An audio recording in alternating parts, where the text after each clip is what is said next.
The following movie has been rated PG-13 by the Motion Picture Association of America. Some material may be inappropriate for young children.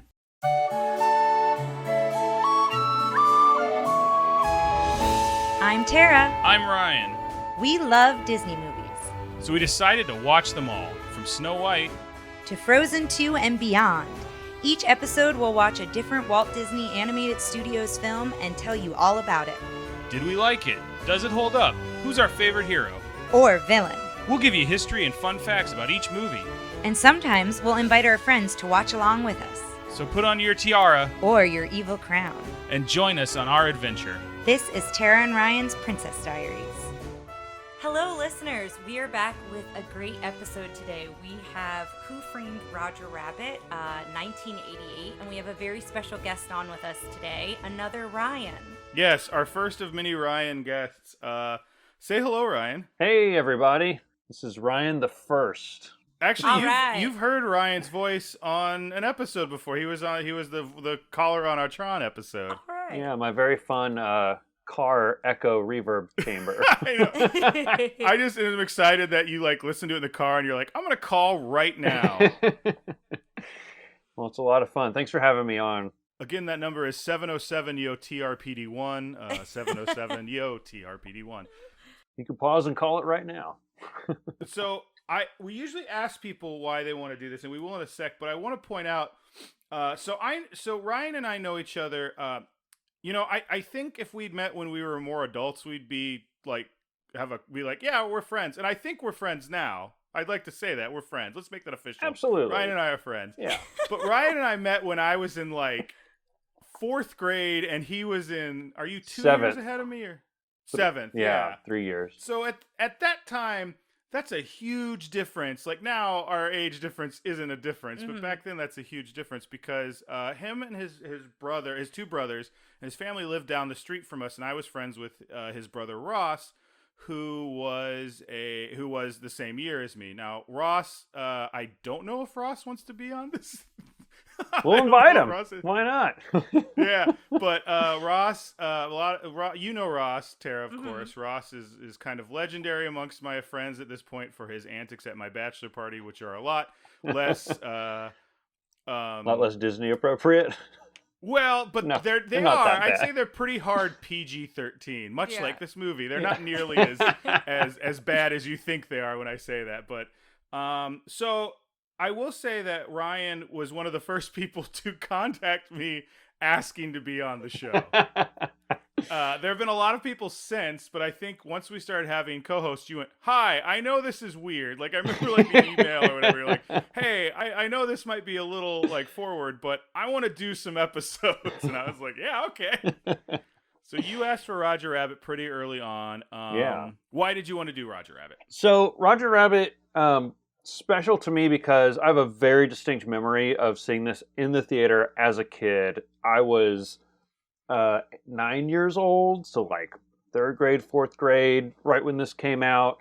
And I distinctly remember running around the playground with my friend. There's a part you'll see where the taxi cab kind of swears and he says, "Sister Mary Frances, what the..." And I didn't understand what he said. In my fourth grade mind, he said, "Sister Mary Francis." There's a guy named Francis who's very systemic. So we'd run around the playground shouting, "Sister Mary Francis! Sister Mary Francis!" It was a cool thing that grown-ups said, like an edgy cartoon cab. Decades later, I found I was wrong. But I've loved this movie ever since. I think it holds up really well. I think it ages well. I think it's got a lot of really cool, crazy stuff. It's also before Robert Zemeckis goes full tilt into CGI Uncanny Valley land. So yeah. I agree with you. I think this is a classic movie, not just a classic Disney movie. I think this is because of not only how they did, we've done movies where they do live action and animation. This one is so good and so well put together how they did it.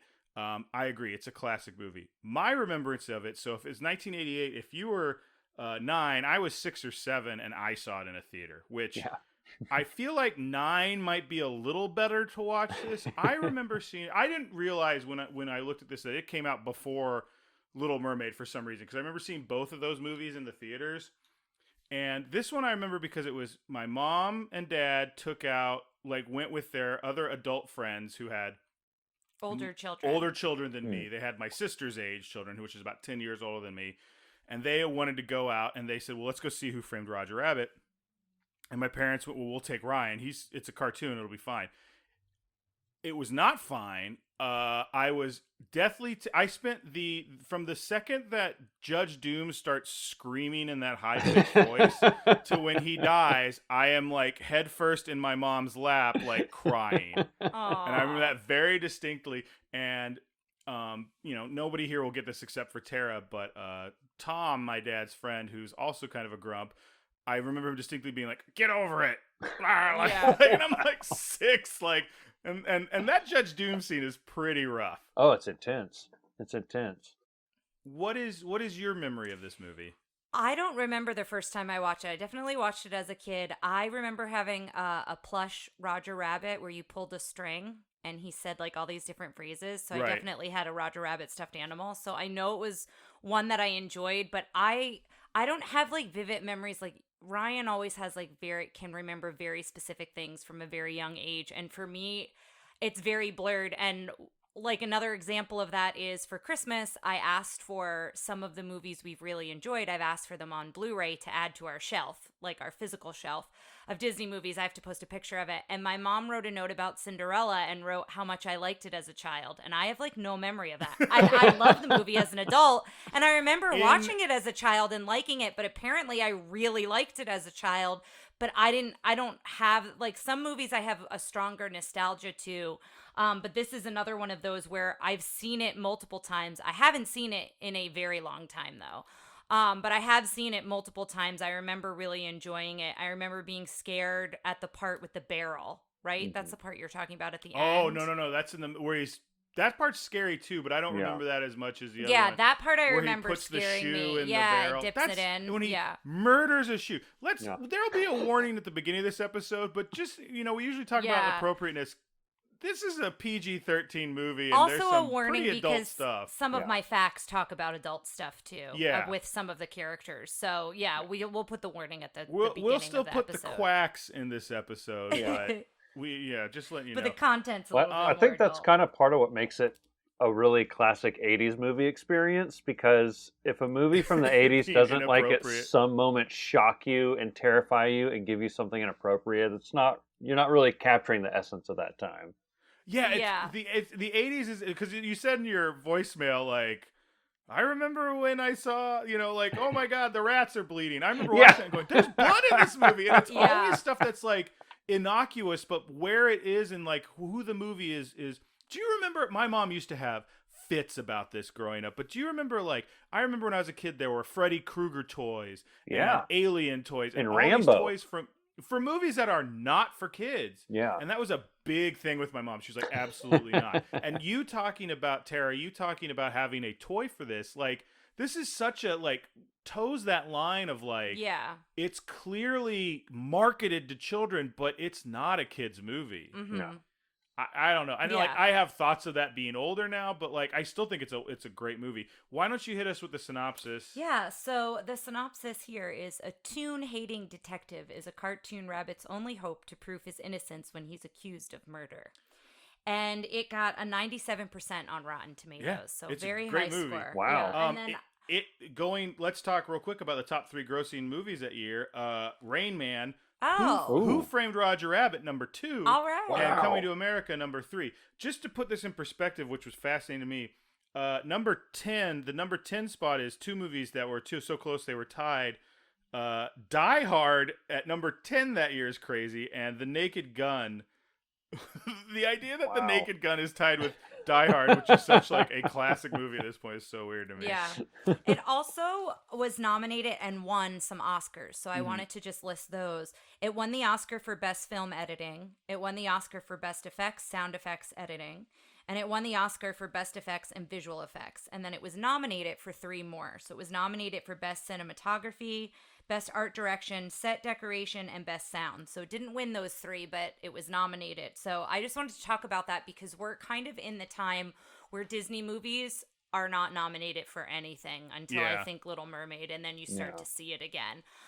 So I did want to mention that because this one had 6 nominations with 3 wins at the Oscars that year. Well, in this one, like, I think the animation on this really is, we talked about on Great Mouse Detective how it pushed it into the Disney Renaissance. I think this did as well, because one of the key animators on it was Andreas Deha, who's someone we've talked about in the podcast before. Yeah. He did the animation for Jafar and Scar. Like, he's like a head animator, I think, after this, but this was kind of his start. And the Frank and Ollie Villains book that I have, Roger Rabbit is included. Judge Doom's included in it. Wow. And they talk about how the excitement and the joy for animation kind of came back with this film.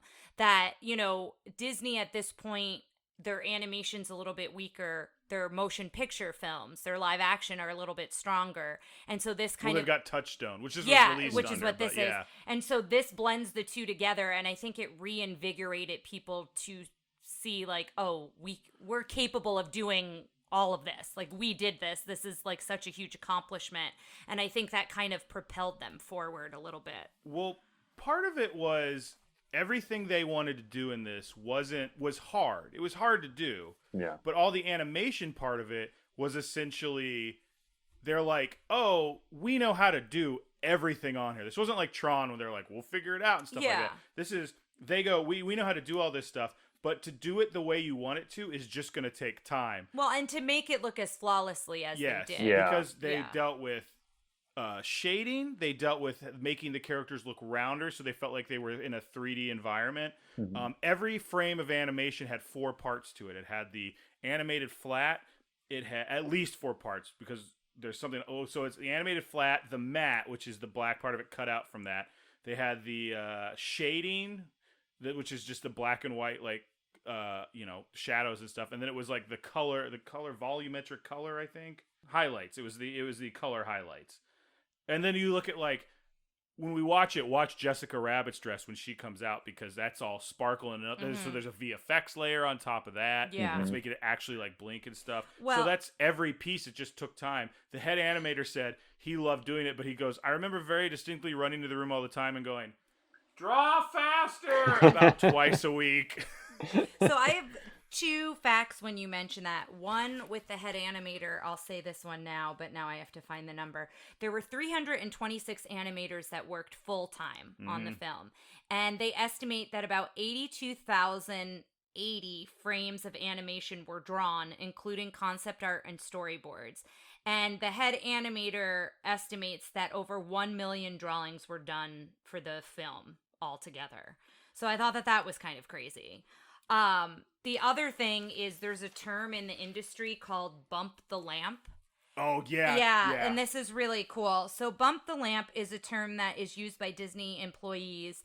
That means they go the extra mile on an effect to make it more special, even though an audience as a whole might not notice it or be aware of it. And it came from this film, and it's when Eddie takes Roger Rabbit into the back room of the bar where Dolores is working to cut apart the handcuffs. The lamp from the ceiling is bumped and it's swinging. And there was lots of extra work needed to make the shadows match between the actual room shots and the animation. So that term, bump the lamp, is you need to go the extra mile and make it look as real as possible. And I thought that was really cool. I remember seeing this as a kid and just 100% believing that those cartoons were in the real world walking around. They're moving chairs. He left a fingerprint on the chair. He bumped that thing. Like, it looked so flawless. It was amazing. Oh, in the dust? It's the interaction. So they talk about, Robert Zemeckis said, he's like, oh, basically I just made an Invisible Man movie and we just went the extra mile. But the way that started was they sat down and they started talking about how they wanted to do this movie. And they shot this test footage, which was essentially just a dude, I don't even know who it might not have been an actor, might have just been an animator, in a trench coat and a hat, walks down these stairs in a dark alley and, like, turns the corner and is, like, the whole time they're showing it, and, like, things, they go, well, we have to make sure he's interacting with stuff. Let's knock this stuff over. Let's do this. And then they did Roger in it, and it's like an early Roger, but it looks like Roger. And he does the whole thing, and it's in the documentary, of course, I'll post on Facebook. And they all got done with it, and they're sitting there looking at it, and they're like, this is amazing. Apparently the executives came over and they're like, so someone's in a suit? Like, how are we doing this? Like, they didn't understand that they shot it and just moved everything with like wires and stuff. And they're like, that's a person. That's a person, right? Like they didn't understand what was going on. They're like, no, we just animated that. Well, another thing, going back to what Ryan, I'll say, my Ryan when it's you. But when Ryan talked about, you said, feeling like those characters were just walking around and that, they were as real as the live action actors. Bob Hoskins. Bob Hoskins said for 2 weeks after his son saw the film, he wouldn't talk to him because he was angry. He was upset that he got to work with Bugs Bunny and his son didn't get to meet him. So that goes to your point of like, feeling that it was so real. And another thing I wanted to mention about Bugs Bunny is talking about Disney and Warner Brothers working together and those characters. Oh, yeah. So this movie was made... nothing. Avengers Endgame. Right. Let's talk about this crossover. Yeah, so this movie was made by Disney Touchstone Pictures, which my Ryan mentioned, and Warner Brothers. And so Warner Brothers would only allow use of their biggest toon stars, so Bugs and Daffy, only if they got as much screen time as Mickey and Donald. So when you're watching the film, you're going to notice that most of the time, they always appear in pairs. So it's always one Disney character and one Warner Brothers character. So they would get equal screen time. So I thought that was kind of interesting, that they made like a big push for that. I want to go back to what you were talking about Bob Hoskins in this movie. So the way this movie was filmed was they would do a shot with they'd have to scale rubber versions of Roger Rabbit, of the Weasels, of all that stuff, and they'd have people run around with them and they'd shoot. He like Bob Hoskins says, somewhere there's a movie that's this whole movie with me with my reading glasses on. The only difference is it's me with my reading glasses on and everyone's running around with these rubber versions, because they'd shoot it like that to get eye line to think, okay, what is, because Zemeckis was like, I want to shoot this like a real movie. I got to think, what's this character going to look like in the frame? So we'll do it this way. And how he needs to look. And there's a scene about that they had to change because of his eyesight, right? Yeah, there's a scene. So when Eddie gets... sorry to cut you off, but this is mentioned in, I just want to give a shout out to this show, The Prop Show on Disney+. Have you seen Prop Culture on Disney+? So definitely check it out. But there's a Roger Rabbit. We need to watch the Tron episode now that I've seen it. But there's a Roger Rabbit episode. So the story Ryan's about to tell is mentioned in this, but it's also mentioned in the facts I looked up as well. I'll get to that story in a sec, because let me just finish this out. Sorry. So they did it like that. The other big thing was they had all the voice actors on set doing their voices for the characters. Like, there's a lot of talk because Ruben Fleischer... No. What's his name? Charles Fleischer. Yeah. Ruben Fleischer is somebody else. Charles Fleischer had like a Roger Rabbit costume made for him when he did it, because he's a weird dude. And he like really wanted to envelop the character. And it was funny because apparently the baby Herman guy walked on and saw him and said, he turns and goes, I'm not wearing a diaper. Like he was like, I'm not doing that. So they would be on set to do the thing. So they really wanted it to feel like the movie was shot live, and then they'd let people come back later. So Bob Hoskins was, especially in this documentary, is constantly just, what's the word? I want to say rewarded, but everyone's going like, just heaping praise on him, because they're like, think about it. You're looking at something right here and it goes away. Like, you're not looking there anymore. You're looking at the wall. Right. And they're like, for some reason, Bob Hoskins knew not only where they'd be height-wise, but he's like, we don't know how he did it, but he like seemed to focus on nothing. And they're like, this movie, and they sent them all to mime classes, because he'd do the whole movie just, come here, Roger, and like grabbing nothing, and they did all that. The scene you're talking about was they get out of the car and they're going to Maroon Studios, like after hours, and Roger is sneaking around, and all of a sudden he pins up against the wall and he gets on his toes, and he gets almost 7 inches taller than he usually is. And it's because Bob Hoskins, that's the one time he screwed up his sight line. And he looked way too high, so they tried to figure out how they just drew Roger to meet him. And the same thing, if you check out the Prop Show, you get to meet the voice of Roger Rabbit, and he still has part of like the costume, or they bring part of what he wore. So it's a cool episode.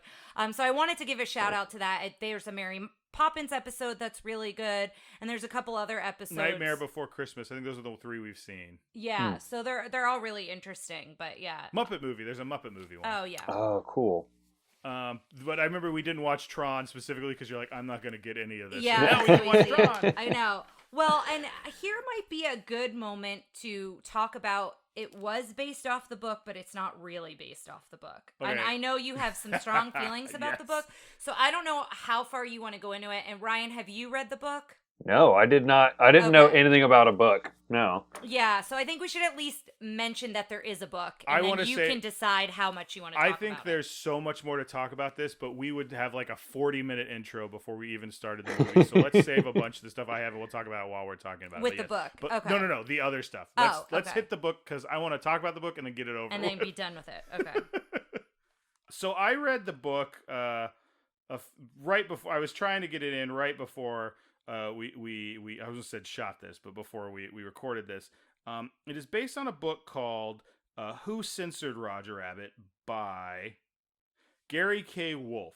So from the start, the book had a very like iconic cover where it's like it just looked like a rabbit with like this detective talking to a rabbit in like a trench coat.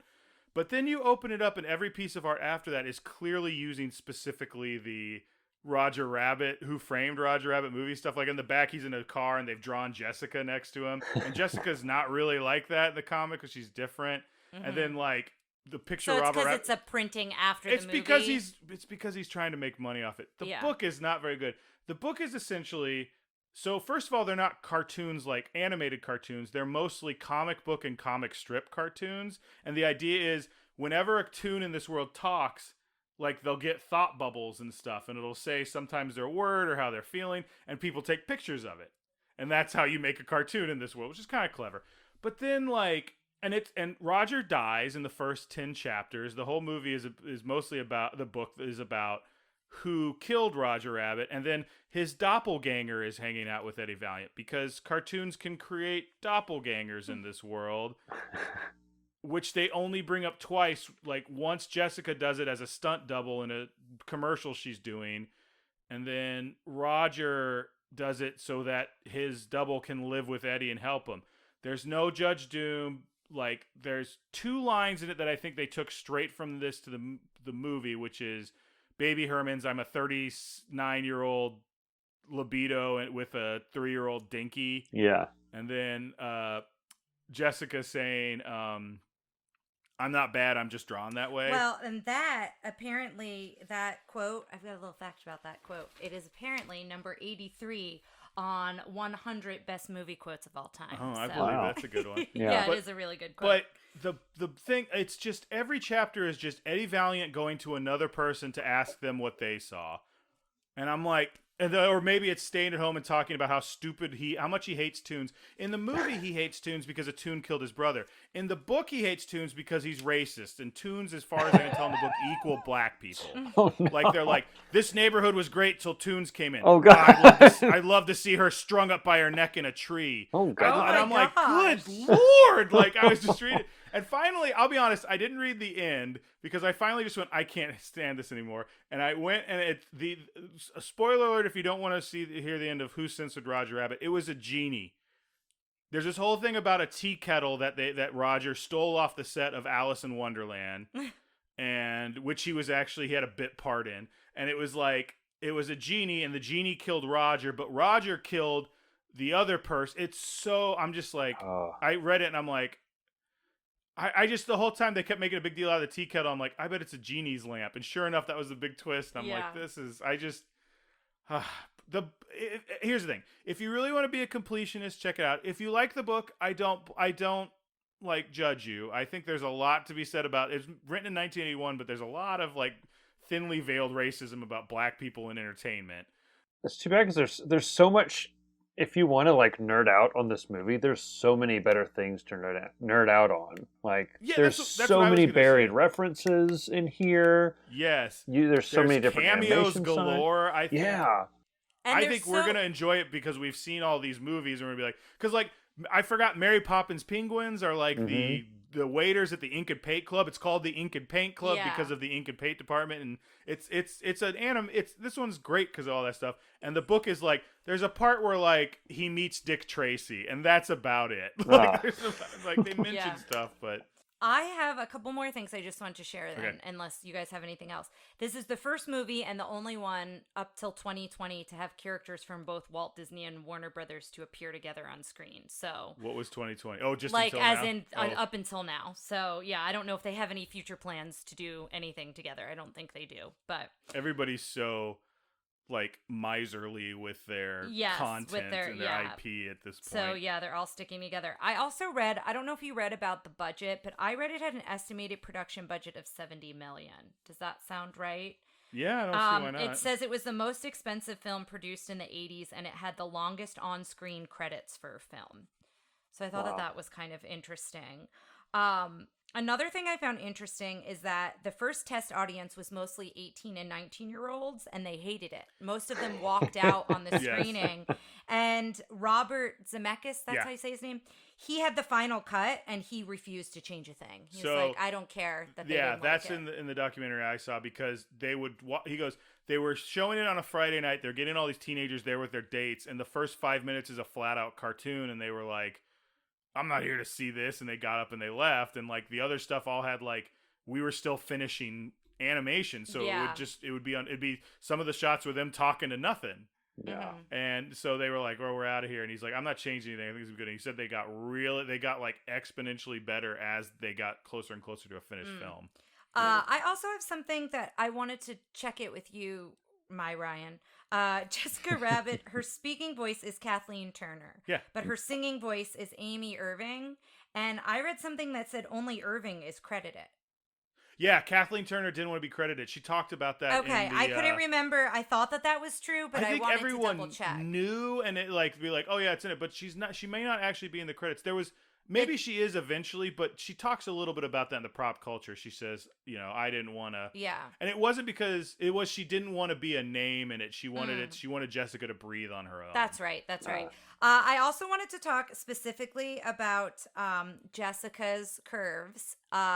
Me too. Yeah. Let's talk about an So- early awakening for young Ryan. That's actually not what I'm talking about. However, to give Jessica Rabbit ample bosom and unusual bounce, her supervising animator, who was Russell Hall, he reversed what happens naturally. So he reversed the natural up and down movements as she walked and her breasts bounced. So they go in opposite of how it would in real life. So that's kind of what gives it. Oh. I hope So they that went didn't up ruin more? it you. Yeah, like they bounced up when a real woman's breast would bounce down. Well, So I don't know if that's I don't going to think it- spoil anything for you now I that you think it's watch gonna- it, but I just imagine this poor guy going home to his wife with all this like, what's the word I'm looking for? Like sketches. reference. Oh yeah. Right. And he's like, Yeah. I gotta watch this. This is the job. Yeah, but I just found it interesting that he reversed like gravity essentially, like how, and that's what like kind of makes it even more. I think it catches your eye more. One more thing I want to jump in with Jessica. One of the things I think we need to think about in this movie is like the unsung hero is the music, because you got to remember this has wonderful noir, like film noir soundtrack, but it's also got to sound like a cartoon, which Yeah. it's like pew, dee-dee-dee-dee-dee, and then it's like this real like steamy. But so they had a like jazz group that sat in with the London Symphony Orchestra, and they didn't write anything for Jessica's music. They just go. Well, they played it once, and then they had like they go, and the jazz, all of that is improv. Interesting. Wow. I didn't know That's that either. really That's cool. incredible because Yeah, it's that's so awesome. good. Yeah, her stuff is like Well, perfect. and I mean, it makes sense that they were improvising what they were seeing, right? So they were Yeah. watching it and improvising on top of it. I'm imagining. yeah, Yeah, no, that's it's, so they filmed cool. it.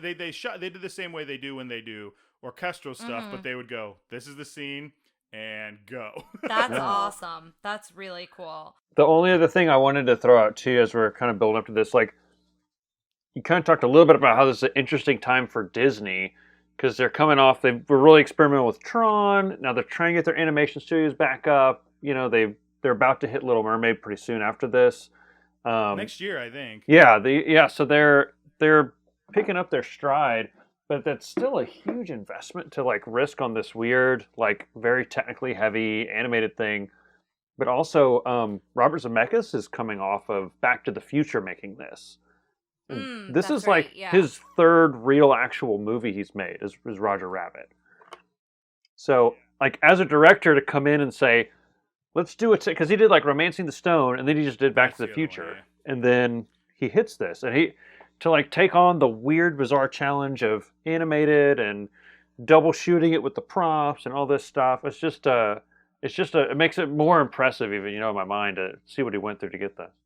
Another thing that's interesting talking about Jessica Rabbit, I don't know if you guys have heard of this, but we have started talking about the things you catch, right? The things that people are like, oh, this was inappropriate and this was put in the animation or I whatever. forgot about all So this. supposedly in the original VHS release, when Eddie and Jessica are thrown out of the car, you can see a few short frames that she's not wearing any underwear. It wasn't purposefully done. It was just nude colored ink there when she flips. Oh, really? I don't That's know what that it I've done says here. It just says it was just flesh colored paint, is what it says. See, and I feel So- like when I was growing up on the playground, it was like, if you freeze frame it, you'll see a woman's underparts naked. It's like someone would have to draw that, and that's like no one drew. it's not like exactly. it's not like Basic Instinct where it's a real woman and that's Yes. there. It's like It was just like the color of the paint was there. So then they switched it to white paint to restore her underwear, and then apparently it's been changed again to eliminate it altogether.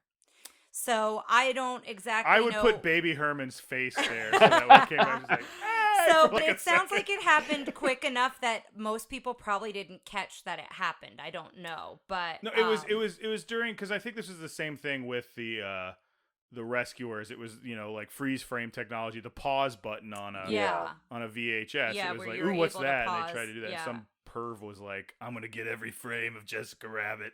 Well, when I yeah. remember hearing this legend because when I was in high school, I think is when Laserdiscs had their brief moment in the spotlight, and this Laserdisc was notorious for having something like there's some place where you freeze frame it, and there's something there, and it was not as cool a story as it sounds like, but it was.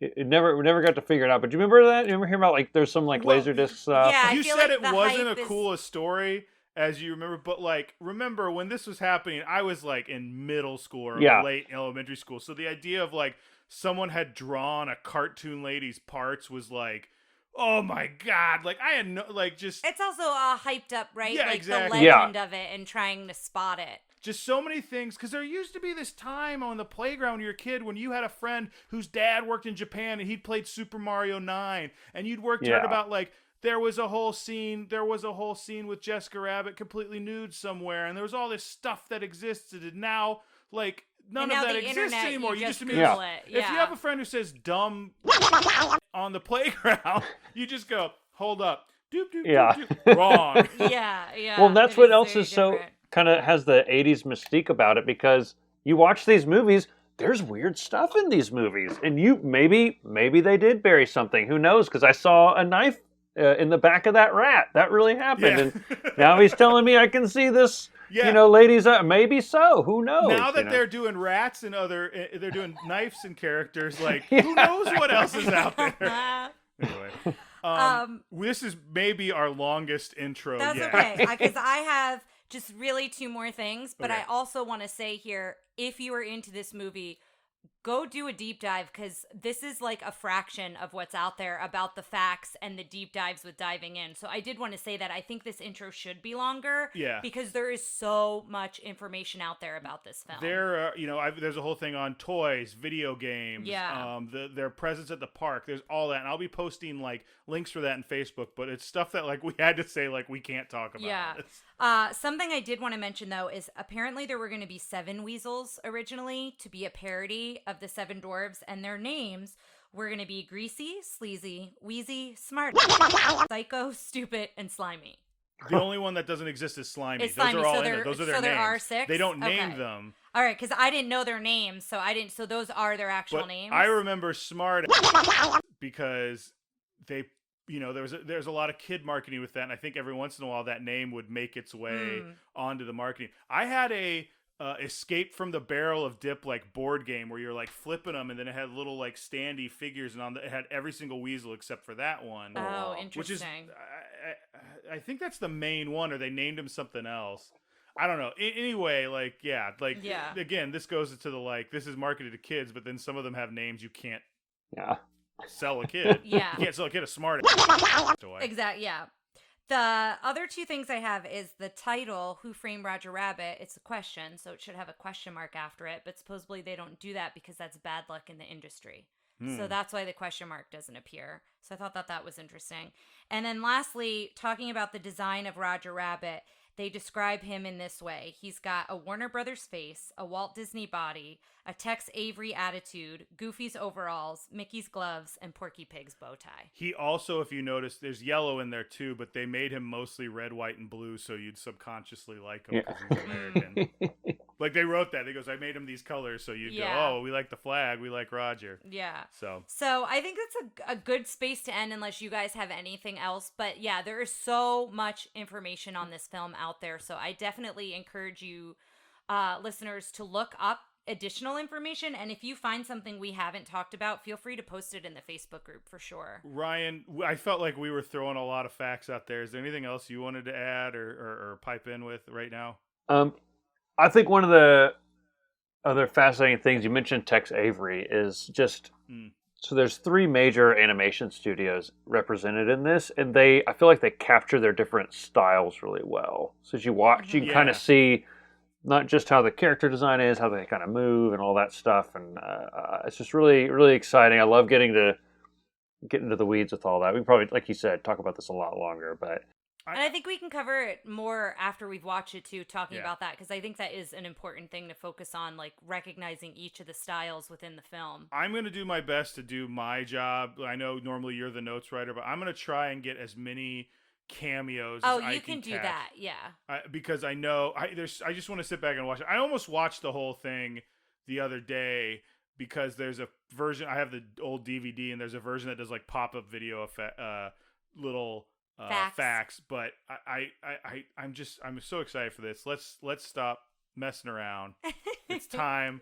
Let's take do it it out of the clamshell and put it into the VHS. All right, see you on the other side, listeners.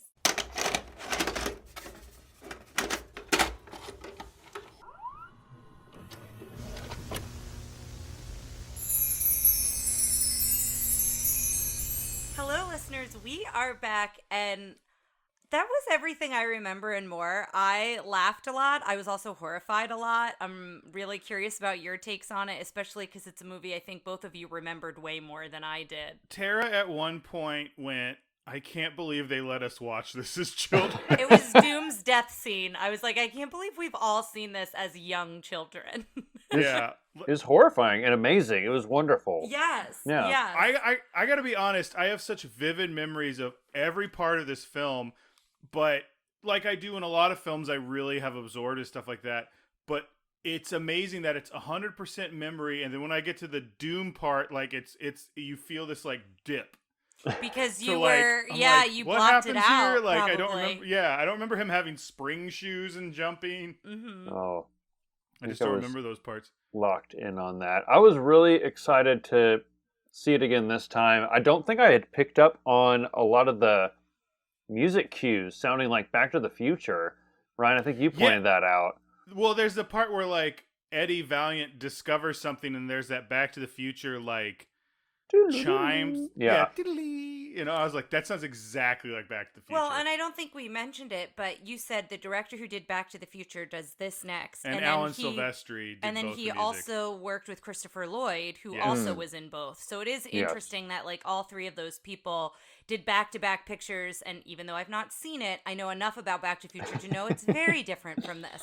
So it's interesting that all 3 of them worked together on these back-to-back films that were so different in so many ways. Just to let everybody in, it's the night before we all come back after Christmas break. It's getting a little bit late. I know one of us has work today, so let's just dive right into it and like let's go. I know we have 8 billion things to say about this movie because we all Yes. seem to like it so much. So. All right, so feel free to stop me whenever. But Oh yes, I have we to will- stop Tara. I have 4 pages of cameo notes. So do you want to do the cameos? Do you want to save them all for the end, or do you want to interject as they happen in the movie? I've written some of them down in the movie. But... When you get to those areas, I'll jump in with who I Okay. saw. And if anybody else says anything else, we'll do Okay. it. And I have the worst handwriting in the world, so we'll even see. if you get them all. This one, Twardy Bird and Garfy, like the dog. That's I can read here. So it opens with Roger Rabbit, the title, Who Framed Roger Rabbit, and then it opens as if you were watching a Looney Tunes cartoon, essentially. And we meet Baby Herman and Roger Rabbit, and you only see the adult from like her knee down, and later on you see that that's a prop, like the leg is a prop. Did It's you not... see that? Yeah, it's like stilts. Yeah. Yeah, it's like a guy on like fake leg stilts. It was wonderful. Yeah, I that love was so like good. when he emerges. Well, that whole scene, like it's Baby Huey's baby. I keep saying Baby Huey. Baby Herman yeah. keeps getting into trouble, and Roger's trying to save him, but he keeps getting hurt, and Baby Herman seems just fine. And I'm fine that Baby Herman has a pink bow in their hair, but it's definitely a boy name, but very much looks like a girl baby. I think it's just Don't you supposed to look think, like a or cute no? angelic Oh, baby. a cute I think it's angelic supposed to be a boy yeah, baby. I mean, I'm fine either way, but I think I always thought it was a girl baby with a boy voice, but I guess it really doesn't matter. But it ends with the fridge falling on Roger, and when we cut to the whole bit is Roger can't for some reason get stars to show up when he gets hit in the head, which is what was in the script. But so when the fridge opens, you notice that everything is live action, even the stuff in the fridge, but it's drawn in such a cartoony manner, which I love the idea that not everything in a cartoon is a cartoon prop. It's a real prop that has been Like they have a drawn warehouse certain way. full of these like fake cheeses and things that are Yeah, go in yeah, cartoon fridges. And one thing I wanted to say, like, it's amazing that they spent like enough time making this a legitimate short cartoon. And it was like Yes. really great. Like all the visual gags were great. The timing was great. There's this wonderful, like, weird plasticity to the geography of the room. So 1 minute it's like as big as a football field, and then it's this really little space. It just feels like a really actual a cartoon that they made that didn't have to put all that much effort into it. And then they did such an amazing job with it. Yeah, and there's all the gags, like when you think Looney Tunes, like when all the knives go against Roger and like he sticks him to the wall, and then all of a sudden the vacuum appears, and then at one The point, Suckalux. yes, and then everything that's Acme brand in there, Yes. of course. And They're then, setting up stuff for later in the movie in a cool way. And then Baby Herman, when Baby Herman climbs on top of the refrigerator, I just found it interesting that he was climbing on sliced bread that was open, like it wasn't in a bag; it was just sliced bread.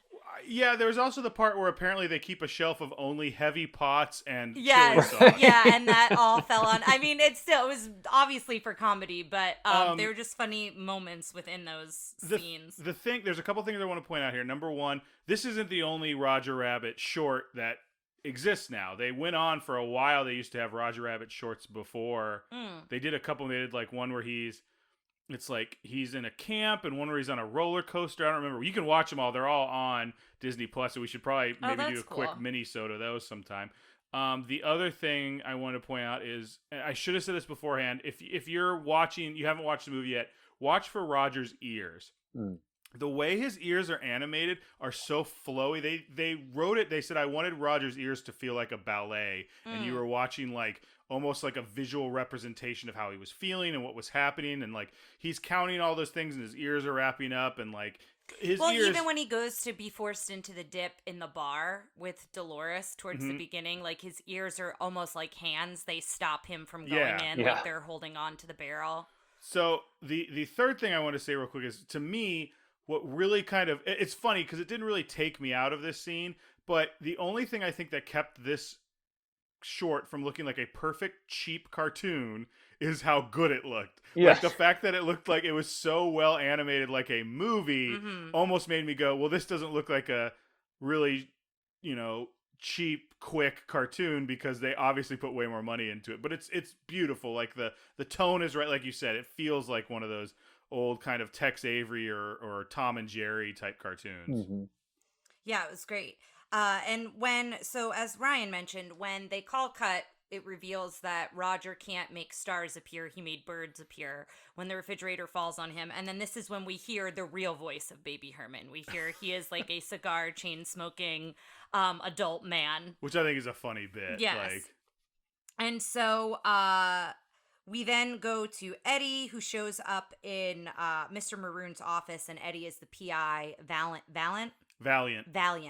And basically, Maroon hires him to figure out who Jessica Rabbit is messing around with, and Jessica Rabbit is Roger Rabbit's wife, right? They're married or they're not married? They are married. That's why her last name's Rabbit. Oh, that makes sense, yeah.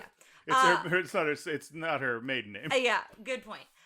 So basically, that's kind of how the story sets up. Is he's supposed to investigate. He doesn't really want to because it's a tune, but he's got a problem with tunes, but we don't really know why. We don't know why yet. And we also see that he definitely needs the money because there's a whole scene of him like negotiating and trying to get as much money as possible from He's Maroon. Also later tries to use a check to get on the thing trolley. I like about the tightness of this movie is everything adds later. You're introducing the trolley, which gets bought out later, and it's to the bigger part of the plot. He doesn't like tunes. We don't know why yet. Like, Roger can't see stars. It's like performance anxiety. Well, his wife, there's rumors that she's caking around with other people. So then, this is where there's some cameos, but I like the bit where we see all the brooms from Fantasia, because Maroon makes a point to say Dumbo's on loan and half of the cast from Fantasia is on loan to him from Disney. And so we see Dumbo flying in the window, and then we cut to the Fantasia brooms, and there's a dude playing the saxophone, and he's playing like a jazzy theme to the Sorcerer's Apprentice, which I thought was really fun. So here's my list there. So we got Dumbo. And then when Dumbo flies away and someone spills like a bunch of instruments and they start playing, Bill the Lizard from Alice in Wonderland. Yes. We love Bill the Lizard. Bill, who's recently appeared in Great Mouse Detective, walks by. With his ladder. Yeah. And then we see, as he walks out, there's a bunch of... He runs by an ostrich from Fantasia. He sees the brooms. There's a bunch of cows who seem to be, like, rehearsing their lines, but they're all going, moo, moo, moo, moo, moo, and, like, trying out moos. Well, and that's like a cattle call, which is the play on, like, when they have auditions for... Yeah. Oh, it's like a great visual so pun. brilliant. They just throw it in. Yeah. He sees Clarabelle's in there. I also think Ferdinand the bull is in there. And then there's Maleficent's goons kind of like edge by him. Maybe they're not Maleficent's goons because we don't see... When do we see... Sleeping Beauty's not out for a while. They might have been...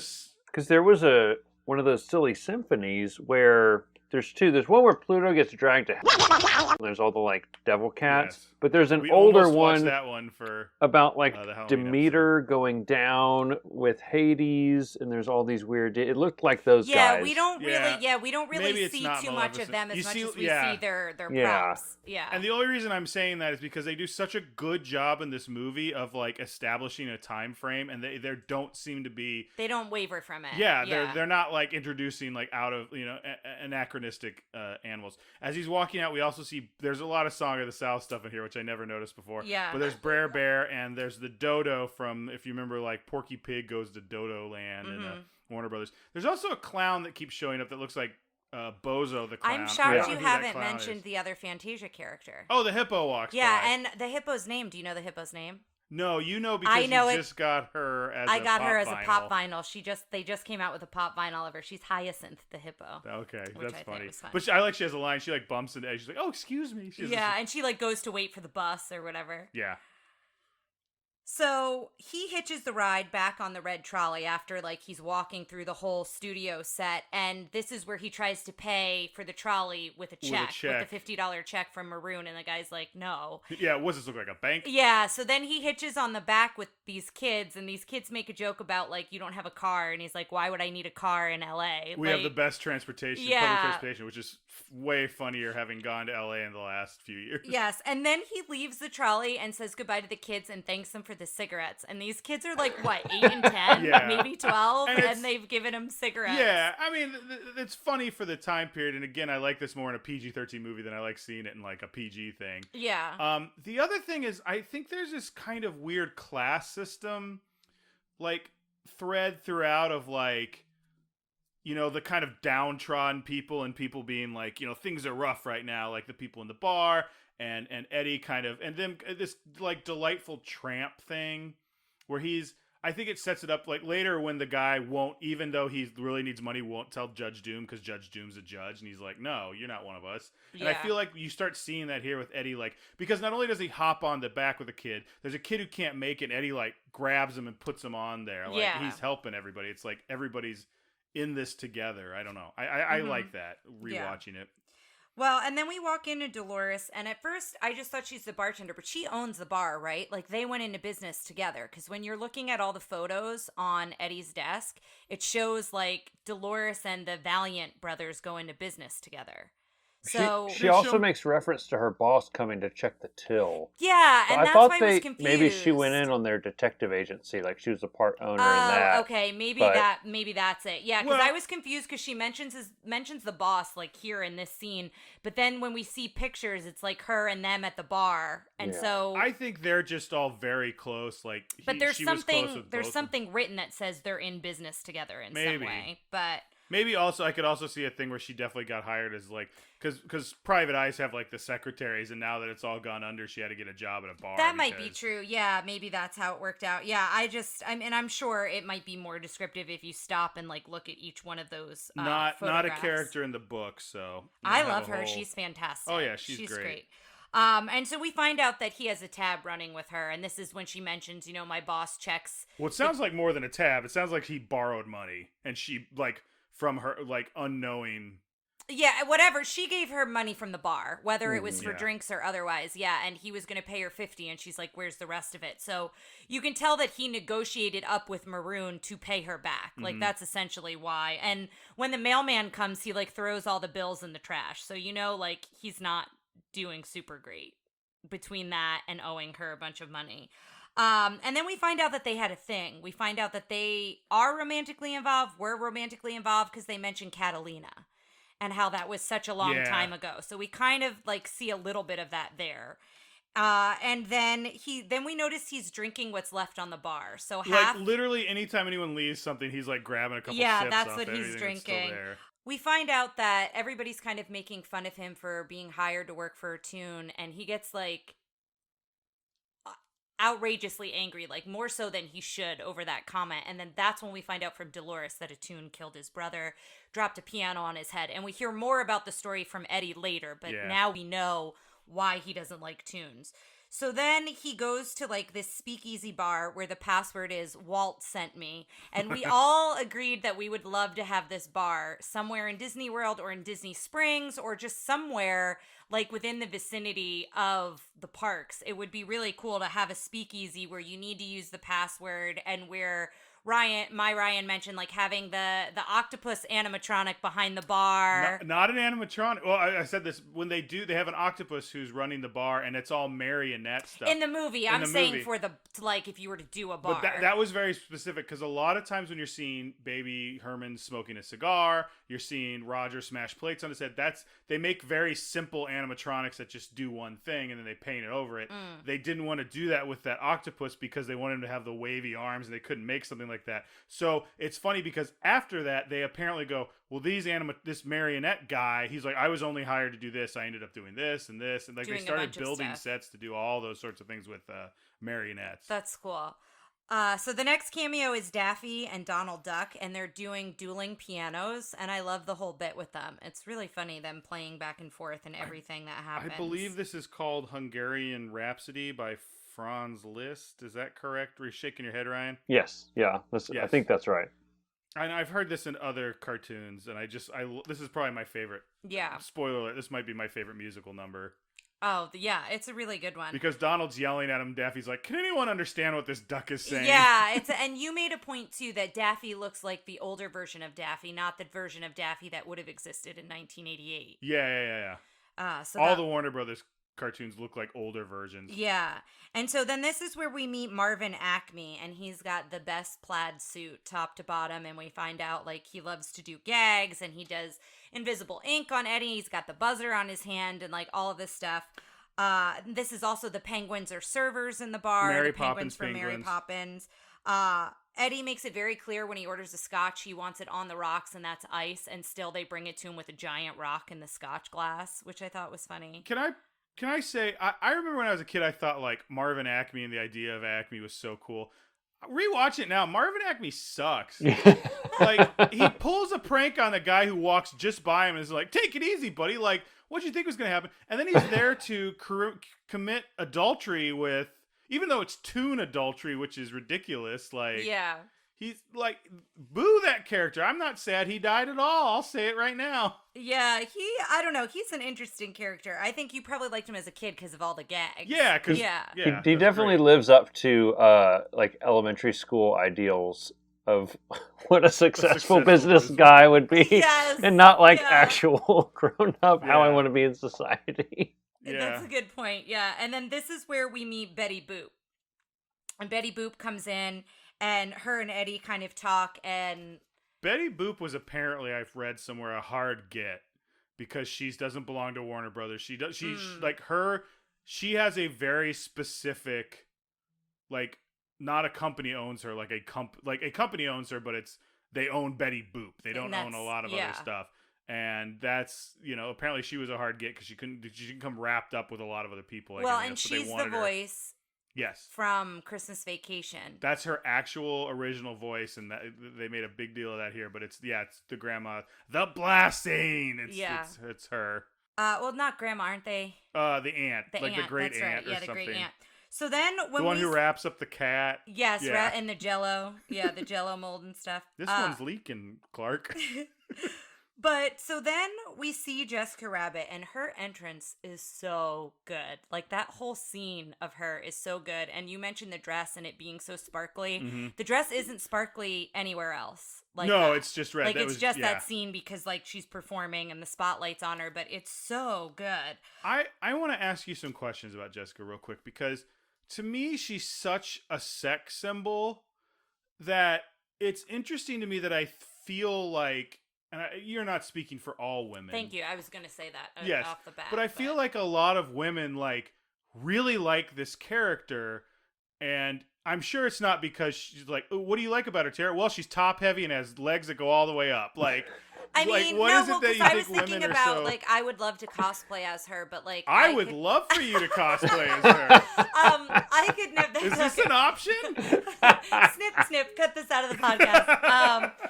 No, I think for me, and again, I don't speak for all women, and I can see why a lot of people might have issues with Jessica Rabbit as well, because she has what a lot of people have issues with Barbie. Like, Barbie is not, like, physically attainable. I would say, like, Jessica Rabbit, like, I could cosplay as her, but I will never, ever be able to get my waist that small, no matter how much I cinch it with, like, a corset. Like, that's just not physically possible, right?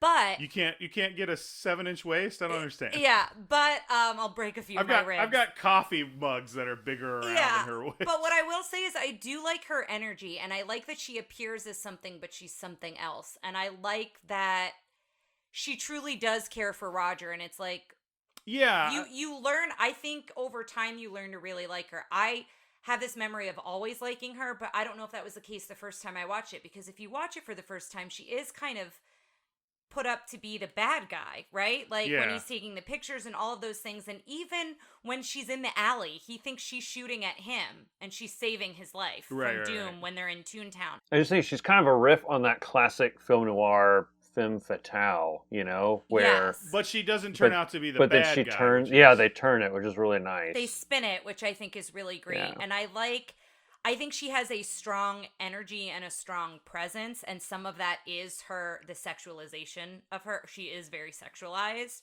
but I also think she's willing to do whatever it takes for the person she cares about. Like, I think in the end, like, that's what you find out, and you find out that she likes him so much because he makes her laugh. Like, I love that line. Yeah. Well, so the thing I kept thinking was, I know she's not a villain, but that's a lot of cape drama. Yes, Yeah. She has that kind of vibe. Her hair is her cape drama, I feel like, too. There's gotta be like drag queens who dresses. Oh, I'm sure. Yeah. It was another thing we talk about cosplay. I feel like I've known a lot of women in my life that, like, don't really, like, dress up sexy except for one thing. And that one thing is, like, the one Halloween they're like, I'm Jessica Rabbit. I just thought that was such an interesting, like, point. I think it and could be again, maybe... you're not speaking for them. No, I'm not. But it could maybe be empowering because she's more than just a pretty face, right? So you're dressing as her, and it's very empowering. She's a strong presence. She is also very beautiful. I mean, she controls that room full of idiot men. Yeah. It's like she's in control of that room. Yeah. So, yeah, okay. I just wanted to talk about that a little No, bit. yeah, and I mean, again, I'm sure there are other opinions out there. I don't want to, like, speak for everyone, but that's kind of how I gravitate to her as a I don't want to character. ask our audience to post their, Jessica Rabbit pictures. That feels a little sleazy. However, like if you've cosplayed, yeah.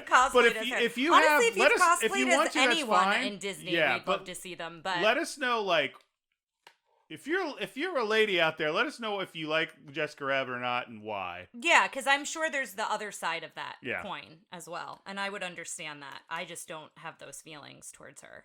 Do Again, you get what I'm saying? Yes, I was 7 when I saw this, and it awakened something in me. So I have a completely different view on Obviously. her. We also talked about here when she goes up to Acme with the handkerchief. I don't know if it's a handkerchief or a napkin, but whatever it is, when she rubs it on his head. And both of you guys were like, I have no idea how they did that. I'd love to see that one. Yeah, with it that was animation. so articulated, and from where she grabs it and moves it around, like I guess it could have been like a animatronic thing, but it was so smooth. There's another just kind of moment where I didn't notice it for years because it just looked like it happened for real. And then when you think about it, it has to be a thing. It breaks my brain. It could just be someone they like reach up behind him and do it, but they're hidden. But you don't think that because you're like, well, how would Jessica? Wouldn't they be in the way of Jessica? And then you're like, oh, she doesn't exist. Yeah, it's so, and I think that's a testament to this movie. And Yes! I have that in my notes several times. Like, it was so seamless, or it looks so good here because of whatever. And you see that throughout the whole film. The minute I stopped actively thinking they're not on screen together, that's the second I started just going, oh, he's right there. Yeah. You know what I'm saying? I had to actively be going, this isn't really happening. This is really Yeah. happening. That's the only way I could get around it. Yeah. So then we go to Acme's in the dressing room with Jessica Rabbit, and he's brought her flowers, and Eddie is like kind of peering through the doorknob, and this is where the bouncer, and I don't know, is the bouncer a character that we know, or he's just an animated goon guy? I think he's from this. Like, I think this is where he's from. And he winds up kicking Eddie out for snooping, and then he snoops at like the world's highest window. That window is so high up for him. He has to like jump super high. Eddie's very short. I guess that's true too. And he realizes that they're playing patty cake together. And there's obviously the innuendo here, because when you hear them playing patty cake, it sounds like I they're don't doing... want to tonight. I have a headache. Yes, and then she's like, oh, and and there's all this stuff. And then when you see the pictures, you find out they actually were playing the game patty cake. So that was what they were doing, but it's definitely, they want you to insinuate it's something else. So they show the pictures to Roger, and he is sobbing in Maroon's office, and he like can't believe that she played patty cake, and he's just going crazy over it. Somebody must have made her do it. Yeah, and so then he drinks alcohol, and when he drinks alcohol, we find out he like freaks out. He changes colors, his smoke comes out of his eyes, like he goes wild. And there are a lot of scenes like this that I didn't write down a bunch of details because you really just need to watch the movie. Like if you've never seen it, if you haven't seen it in a while, it's worth it to just go rewatch it. But I love that when all of that ends, after Roger has like gotten that all out of his system and thanks Maroon for the drink, Eddie's like wet. Like Eddie's like almost drenched from like, I guess the bottles breaking and everything. He's holding the other the that's cancer right. to Okay, explode. yeah. I just liked that. And then this is when Roger leaves through the blinds, which is a very famous scene of his silhouette cut out through the blinds and the glass. That's in the prop culture episode. They go and they find that, and the guy and they is talk like, about how how did you do difficult this? it And they was talk to about do that. how they did it and stuff. So again, we'll check out that episode. And then it cuts back to Eddie looking at pictures he developed from the camera, because Dolores had mentioned the film in the camera is from when they went to Catalina. So there was still film in there. And so we see Dolores and Eddie together. We see Eddie with his brother. And then we find out that they're Eddie and Teddy. That's their names. And this is where we see the newspaper clippings and we see the photographs that I was mentioning earlier. Huey, Dewey, and Louie are kidnapped, and Eddie and Teddy help them. Something with Mickey Mouse, I missed that. Something with Goofy, too. Goofy was cleared of spy charges. Yeah. Which I love the idea of, like, this like, communist scare, but it's Goofy. Yeah. So a lot of those news articles are super fun. And then that's when he finds out that the rabbit cacked. Is that what the cop says? The lieutenant says something. Cacked. It's just some of these words I've never heard before. It's got to be like film noir. Yeah. Like the rabbit cacked him last night. Cacked Acme last night. And dropped a safe on Acme's head. And then I wrote Yosemite Sam, so he appears somewhere here. When they go to Acme, you realize Acme's like at the border of Toontown, and then like that's behind right. him is Toontown. Is that sun singing in the background? Is just. Can you imagine living near that? Just like it'd be like living near a neon light all the time, a neon sign. Yeah. But yeah, Yosemite Sam comes over. I always remember this scene. He comes flying over, his butt's on fire. He's like, "My biscuits are burning," and he like sits in a puddle and. And then this is where we go to the crime scene. There's a chalk outline of Acme with the safe on the ground, and Jessica's up in the office getting interviewed by the police. Mm-hmm. And then we see some of the like things in the Acme boxes. So this is where you see the portable black holes that they just throw up on the wall. And the cops are making fun of Eddie. Oh yeah, didn't you used to be Eddie Valiant, or did you change your name to Jack Daniels?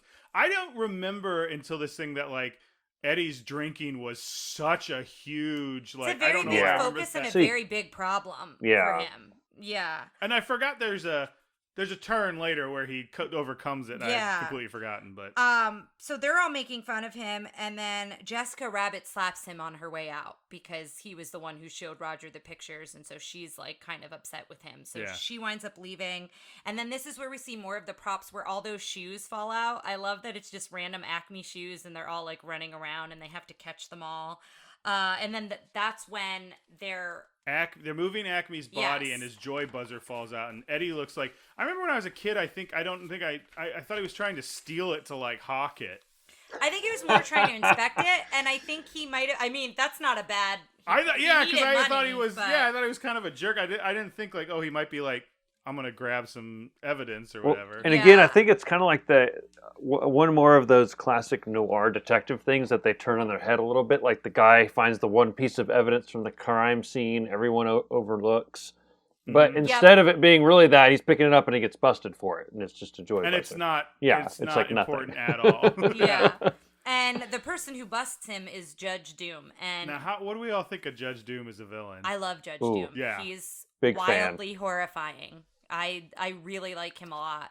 As I mentioned, he's included in the villains book, which I was really happy to see. What were you gonna say, Ryan? So I don't know if we want to dive into this right now, but like Christopher Lloyd as villain is awesome. Christopher Lloyd is like an amazing time right now when he's making this movie, and we're gonna come back to him later when you guys do DuckTales, the movie, because he's the villain in that. He's like weird wizard guy, but in this, so he makes what was it? He makes the Star Trek 3. He's like a Klingon villain. Yes. And then he goes and he's Clue, and he's a creepy professor. And then he's in Back to the Future right after that, and then he's in this. He does some other side things, but like he's jumping around in all these like weird different roles. It's fascinating. He's kind of he's a character actor, but he's having these huge roles at this time. Like, and they're so drastically different from one another. Yeah. Starting off, he was in One Flew Over the Cuckoo's Nest and Taxi, and then like the '80s, they were just like, need a weird guy, get Christopher Lloyd. And even this, he's got the fake teeth, and I'm sure. And let's talk about Uncle Fester. Well, Uncle Fester's in the '90s, but yeah, I know. That was also another one where it's like he doesn't look anything like Uncle Fester. And now when I think of Uncle Fester, I think of him. You think of him, yeah. But yeah. But no, I absolutely love him, and he winds up calling Eddie out for removing the evidence, and then this is where the weasels show up, and the weasels are something. Yeah, I like the weasels too. I do, but you've got a character that's like no, you're right, a problematic like mental health character. Oh yeah, there's a problematic. There's a guy who's smoking, chain smoking, and then there's the one who's like, I think his character trait is Hispanic. And then the one that's kind of like. With the club. Well, he's just stupid. I hate to say that word to describe it that way, but I don't know how else to describe him. But I think making them all the edgy versions of cartoons at the time made sense because they're rotten. Yeah, like they're all the like edgy cartoons that have gotten together and been giving this like corrupt cop job is great. Yeah, and this is when Ryan noticed the makeup line on Judge Doom, which I thought was a really interesting choice, that it does look like he's wearing a mask, and we find out later that Yeah. is. And so it's just a very small detail that I think is really cool that they thought about. I just feel like if you rewatch him under the lens that he's a Toon in disguise, spoiler alert, like every time he turns, it's like it's all like that all informed that performance, and it's so obvious. Like there's times when he gets really like later when he's like, "It was me, and you'll never get me," and he kind of starts going towards his Toon voice, but never quite gets there. Like, and why he knows everything about Toons, like it's interesting. And they talk later about how did Judge Doom become the judge of Toontown. He's like, oh, he spread all these simoleons around town, and then when they're talking about the guy they're chasing, he's like, he got a zillion simoleons from the first bank of Toon. Like everything connects in a way I never really noticed before on this. Yeah, when they're talking about how his brother died, and who they were chasing. So this is where we find the shoe that's like just nuzzling up to Judge Doom's foot, and it's like squeaky and cute and smiley. And he takes the shoe, and this is the part I was talking about earlier, and drops him into the dip. And that scene is so horrifying. Did you see the eyes on that Toon and how sad that shoe looked when it got dipped into those chemicals? It was awful.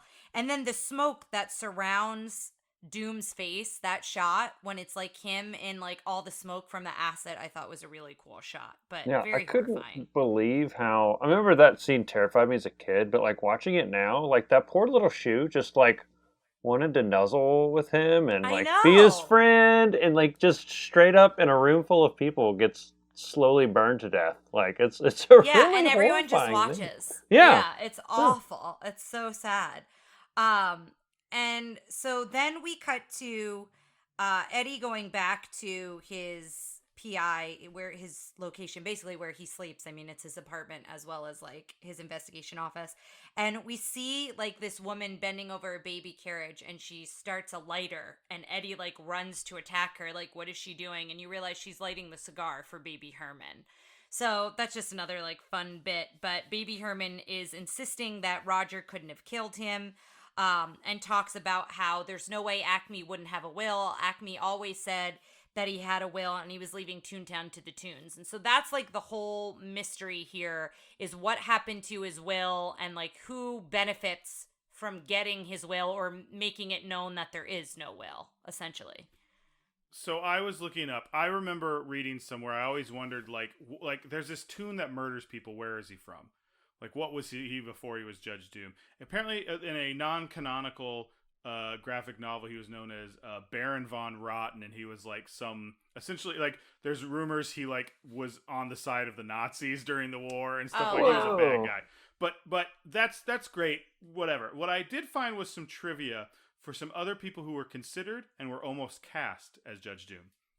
Tim Curry auditioned for the role. I read about that, and they said his performance was so frightening they didn't want to use him. Wow. Yeah, I did read about that. John Cleese expressed interest, and they said no one's going to take you seriously.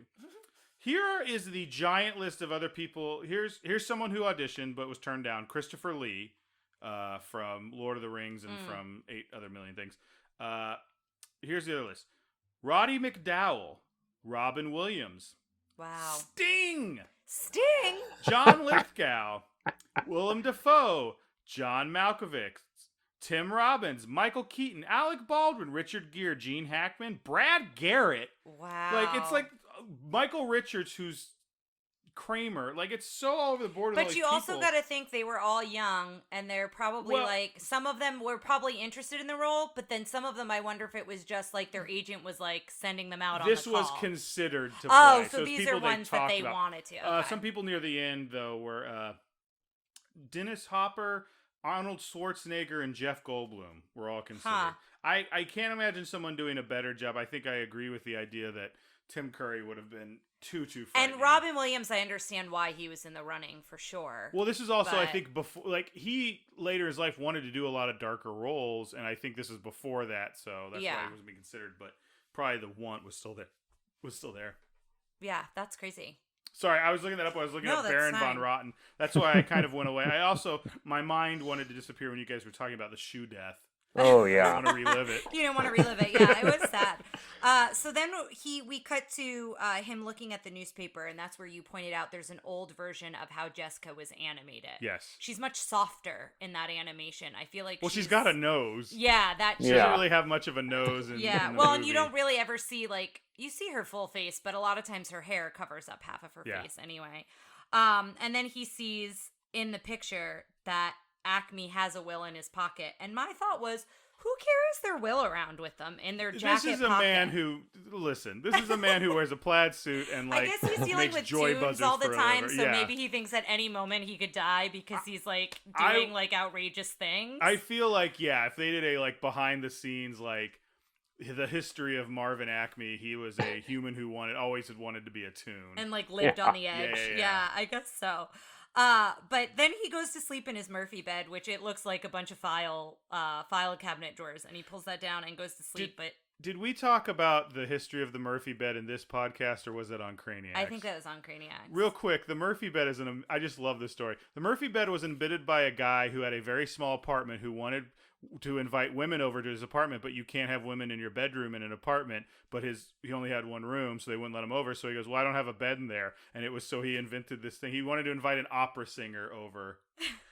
Like, this is a story we did in Craniacs. Sorry, check out Craniacs. I love it. Random piece of trivia that you'll forever know about Murphy beds. Yeah, and every time I see a Murphy bed, I'm like, did you, like, I'm going to be insufferable anytime I see a Murphy bed. So we see, like, that somebody is under the sheets, and we can't tell who it is at first, and then we see it's Roger. And so Roger talks about how he didn't kill Acme. He went over to Jessica's dressing room. He wrote her this love letter, and he wrote it with lipstick, and it was on paper, but it was a blank piece of paper, and it was really weird that I guess it was Acme who just gave him this blank piece of paper, but he used it. Oh, no, he just found it. He later, found it. Okay. Later you find out remember... Jessica goes, he supposedly gave me his will and testament, but it was just a blank piece of paper. Thank you. I couldn't remember that connection. We've really, like, the way we've positioned it, have put those dots together real easily, but later in the movie it happens so fast, I think you don't necessarily know. Yeah, I kind of forgot that connection. And so Roger's flipping through a scrapbook, and he's like, you helped all of these tunes, and where's your brother? He was a sensitive and sober fellow. And I love Roger's face when he says sober fellow. Sober fellow. Yeah, and looks at him. It was such a good face. And so then, Roger hides in the closet because I guess Eddie gets angry, He gets upset, right? and he looks like he's leaving, but he goes in the closet like, that's the closet! Yeah, and Roger, like, storms off, but storms into the closet. And then he cuffs them together. I think that was a Dick Tracy reference. Mm-hmm. When did Dick Tracy came out? Somewhere, like, in the next few years. They had to be working on it at this time. Oh, the Dick Tracy movie. Yeah, 90, I think it was around here. The latest. Yeah. But anyway, that was his square jaw had to be a Dick Tracy reference. Yeah. He cuffs Eddie, and then Eddie is, like, yelling at him, like, I don't have the keys to this cuffs. And then they hear that the Toon Patrol is coming, and he's got to figure out a way to hide him. And Dick Tracy was 1990. Okay, so they're definitely working on it at this time. So yeah, the Toon Patrol shows up. I gotta find it in my notes here. The Toon Patrol shows up, they break in, and... They shoot, I like that they shoot the doorknob out in a perfect square, and just the doorknob pops out. Yes. I just thought that was funny. And you mentioned that they have all real guns, and that was another marionette. That's all marionette. So if you watch that scene, you just see these guns with strings kind of... And it works because they're floaty, because, like... The weasels are very move flowy. like that. Yeah. And I love the whole bit here where Eddie is washing laundry, and we find out that Roger is just under the water in the suds, and so this is a whole, like, gimmick trying to hide him while the weasels are looking around the apartment. That's a scene I always remember when they were showing the making of. They showed that scene because without the animation, it's just him miming stuff, and then it shoots water out at certain points. Yeah. But and then one of the weasels says "bullshtick." Yes. Yeah, it's just another, like, phrase that I feel like. Yeah, that Sergeant Weasel, keeps just like his whole shtick is just mispronouncing things or, like, putting the wrong word in somewhere, which I don't think I quite caught as much before, but watching it with the captions. Yeah, watching it with the captions I thought was actually, you could pick up on a couple other things. But this is the first time we pick up, like, the weasels all start laughing at something they have a hard time stopping, and they're like, you gotta stop laughing, and they all... Like, there's something big with it. They kind of keep each other in check about, like, the laughing bit. And then they leave, and he now has Roger under his trench coat. And so Roger's trying to get out. And so that's like a whole physical bit. And he goes into the bar and he's screaming for Dolores. And the trolley, anytime the trolley comes by, it's like if a train comes by in an apartment in a city where, like, you know, everything's rattling and everything's loud. And he screams for Dolores. And this is when she goes, "Is there a rabbit? Is that a rabbit in your pocket? Are you happy to see me?" So that line, I feel like, is one that's quoted. And it more looks like Roger's his stomach. Like, he's very... He's like, the worst hernia of all time. Yeah. But it's just this whole bit. And then I laughed so hard. Yeah, Tara, the whole bit where he's trying to saw off the handcuff and then Roger, like, moves out of it and holds the thing. Like, Tara, like, that to me is such, like, a memorable gag, but you laughed at it like you'd seen it for the first time. Yeah, I laughed so hard at when Roger just takes his hand out of the handcuff and he's like, "You could do this whole time?" He's like, "Yes, but I was waiting for it to be funny." Yeah. Like, it was such a good bit. So that all happens, and they're in, like, this back room that's from Prohibition times in the bar. It's, like, this little back storage room. And he talks about Uncle Thumper. He goes, "I want you to go find out something for probate." He goes, "Oh, probate! My Uncle Thumper had a enlarged probate. He had to take these big pills with lots of water." Yeah. It's a good bit. And so... Probably something I didn't get when I was a kid either. Yeah, and it's quick. It goes by quick, right? So he thinks Maroon killed Acme and framed Roger. That's, like, where he's thinking at the moment, Eddie. And that's what he's explaining to Dolores, why she's got to go to probate and, like, see if she can find the will and all those things. And he leaves Roger with Dolores so he can, like, go back, go back up to the office. Well, okay, so there's a deleted scene here where he goes back to Jessica's room and gets caught by Judge Doom and Jessica and everything, and the Weasels take him back to Toontown overnight and torture him. And the way they torture him is they paint a big pig head on his head. So he comes out, he's got a cartoon pig head. He's like, "I've been tuna-rooned," or something. Yeah. And so he goes back to his apartment and he washes it off with turpentine. And it was actually, the director, Zemeckis, was like, it was sucked because that was the first piece of animation we put on with live action. Because you see, like, this toon head go down the drain. It's a cool piece of animation. You can see it on Disney Plus. It's actually there. Oh, cool. And then the next scene is Jessica comes in and he's still washing up. That's why he's taking a shower. They added a toilet. He goes, "The only thing we do is add a toilet flush," so maybe that's why he was in there. Yeah. So he's washing up. Jessica comes in. He, like, doesn't really have clothes. He's, like, half dressed. Well, he's holding his pants up, and I always was like, "Why are you holding your pants up?" It's because he wears suspenders. He hasn't put the suspenders on yet. So it's like he's pretty disheveled here, and she says, "I was blackmailed by Maroon to take the patty cake photos." I think we'll be remiss if we don't spend a few minutes talking about how hairy Bob Hoskins' back is. Okay, that's fine. I feel like you focus on that because Frasier's also very hairy. Probably, but that's a hairy back. Yeah. When you're looking from behind, you could confuse him with Danny DeVito. I feel like there's a there's a Venn diagram overlap there. I think so. Yes, very much so. And I love when Dolores comes in and she's, like, super. Oh, she's dabbling in watercolors. Yes, which is I wrote that down. It's such a good comment. And he, like, looks down at his box because he sees, like, his boxers have fallen. Yeah, his pants have fallen. And I always remembered the kiss that, like, sticks to him. I love that bit where she blows the kiss at him and it, like, floats and then, like, sticks to his face. Did you guys listen to her theme there? Her music? Yeah. Mm-hmm. All improv jazz. Yes. It's crazy. Yeah. Very cool. Yeah. It's so cool. And Ryan, you noticed something with the clover leaf shape here. Yeah, so the cloverleaf is kind of in the background taking over stuff, and you see their logo is the highway exit turnstiles, like the multi-direction, on-ramp and off-ramp, which, you know, spoiler towards the end of the movie, find out that's the whole thing behind Cloverleaf is when they have exits to the highway to build their business. Mm-hmm. So it's like a little embedded bit of design that I never noticed before till we were talking about it. It was why Cloverleaf. Yeah, if you're like, "Oh, I've already seen this," I really highly suggest you watch this movie because, like I said, there's the arc of everyone has mini arcs.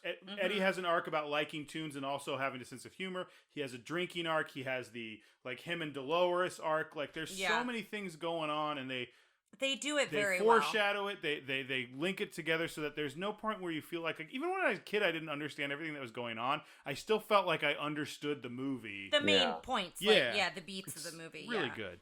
Have we gotten to the part? I don't know if it was before this or after this, where Roger is looking through his wallet at pictures of him and Jessica. Because I felt like that was in Eddie's office.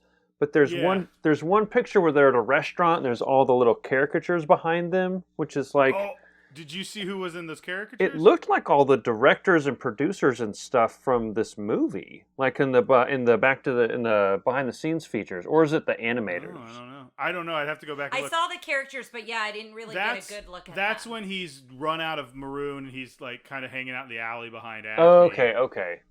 I think when he was going to her dressing room, but we did not mention that. So thank you for mentioning that. Happened. And that's the other thing about this film, like another reason to go back and watch it. We're talking about it in great detail, but there's still so much going on in any given moment in the film. So then it cuts to Roger performing for the bar. So he's not hiding. He's not, laying low. That's what he does. He's an entertainer. So he's singing, he's dancing, he's making everybody laugh. And then the plates are all breaking on his head, and you said that was another animatronic. That was just an arm hitting like a spiked piece of metal. No pain, no pain. Because the record starts skipping, and he has to keep doing that part. Yeah. And this is where he starts talking to Eddie about how a laugh can be powerful. And he kind of focuses on that and starts talking about how powerful it is to laugh. And I feel like that's another theme of the film, right? Just Jessica Rabbit loves him for being funny. Eddie's not laughing because he's so sad. I just feel like laughter saves the day. Yeah. So then Judge Doom shows back up looking for the murderer, and they hide in that room they were in before for Prohibition, and Dolores has like a silent alarm. So like the light notifies them in that room that something's going on, and you realize Judge Doom's in the bar with the Toon Patrol, and then he uses the army vet sleeve to wipe off the chalkboard to say that he's offering, I think it's a $5,000 reward. Was it 5,000? 5,000 or 500? I can't remember which whatever one. It was a lot of money. And it was a lot of money, especially because the French dip was 50 cents. Yes. Yeah. So, and then you've got the drunk who is kind of harassing and making fun of Eddie earlier, who says, "I see a rabbit," and he puts his arm around an invisible rabbit and calls it Harvey, which isn't we saw that play about. It's a movie around that time. Yeah. It's a Stewart movie. The other thing that I liked about that was Eddie saying that guy's going to sell you out for a quarter, for a nickel or something like that. Yeah. And he doesn't, and that goes back to my whole thing of and Roger says, "I made him laugh." Like. I think there's some of that, but I also think in general it's the we all have to stick together, and we all there's bad guys in this, but there's the people who are usually doing all the bad things are like the bankers, the Cloverleaf guys, Judge Doom, Maroon, people who are higher up, all the people who are like down, Yeah. They really cast out the bar with all the quintessential downtrodden. They had the unemployed cowboy and the little person, the dock worker bum, a little person. There's the army vet who lost an arm. It was like it is the downtrodden. The dude we don't like shows up with his lunch pail, clearly from a construction job, and is eating like a boiled egg. Well, and the guy who got laid off, who's passed out. He was a trolley driver. He was a trolley driver. Yeah, that was earlier in the beginning. But that's also pre-leading the hey, they bought someone Red bought Car. him. And, Yeah. So then we see Doom's big white smile. His teeth are so intense, which goes to his character, goes to him being a Toon. And he sees the record "Merry Go Round" broke down, and he says that's kind of a loony song for this group of people in the bar. And this is when we hear him tell the weasels, "Stop laughing or you'll end up dead." So he your hyena cousins. Yeah. So he continues to remind them of that. And then he taps the shave and a haircut, which is bump. But he only starts it. Yeah. And so as a music therapist, I use that rhythm a lot when I'm warming folks up with the drums. Mm-hmm. I will play that rhythm and I will pause for a call and response for people to play it back. Oh, wow. And there's another one you can do, living where you are. Oh, the the stars at night, night. yeah, are big and bright, even the heart of Texas. That is true, yes. Yes. But the shave and the haircut is also one that if I give an individual a drum, sometimes a client will play that rhythm. Like that's just a very like iconic rhythm that I think lots of people know in lots of different ways, and I think I know the rhythm from Roger Rabbit and from my work with older adults. Well, And the it's two also- bits, there's yeah. always the joke of, oh, it's much more expensive now, and like there's banter behind that too. It's also a super well constructed scene because you as the audience are like, well, this is stupid, and then Eddie goes, well, this is stupid. You turn around, you see Roger, and it like is completely working, and he's trying not to do it. And he's yeah, going his insane. ears are all twisted, and he's trying so hard to not answer the call, like the Yeah. call and response. And again, as a music therapist, it's also an interesting thing because that rhythm, like, you do the call and response almost without thinking about it because it's a rhythm that you know so well, right? So it's the same thing with Roger. Like, he has to finish the call and response. Like, he can't not do it. Like, it's almost the entrainment of the rhythm. So I just find that really interesting.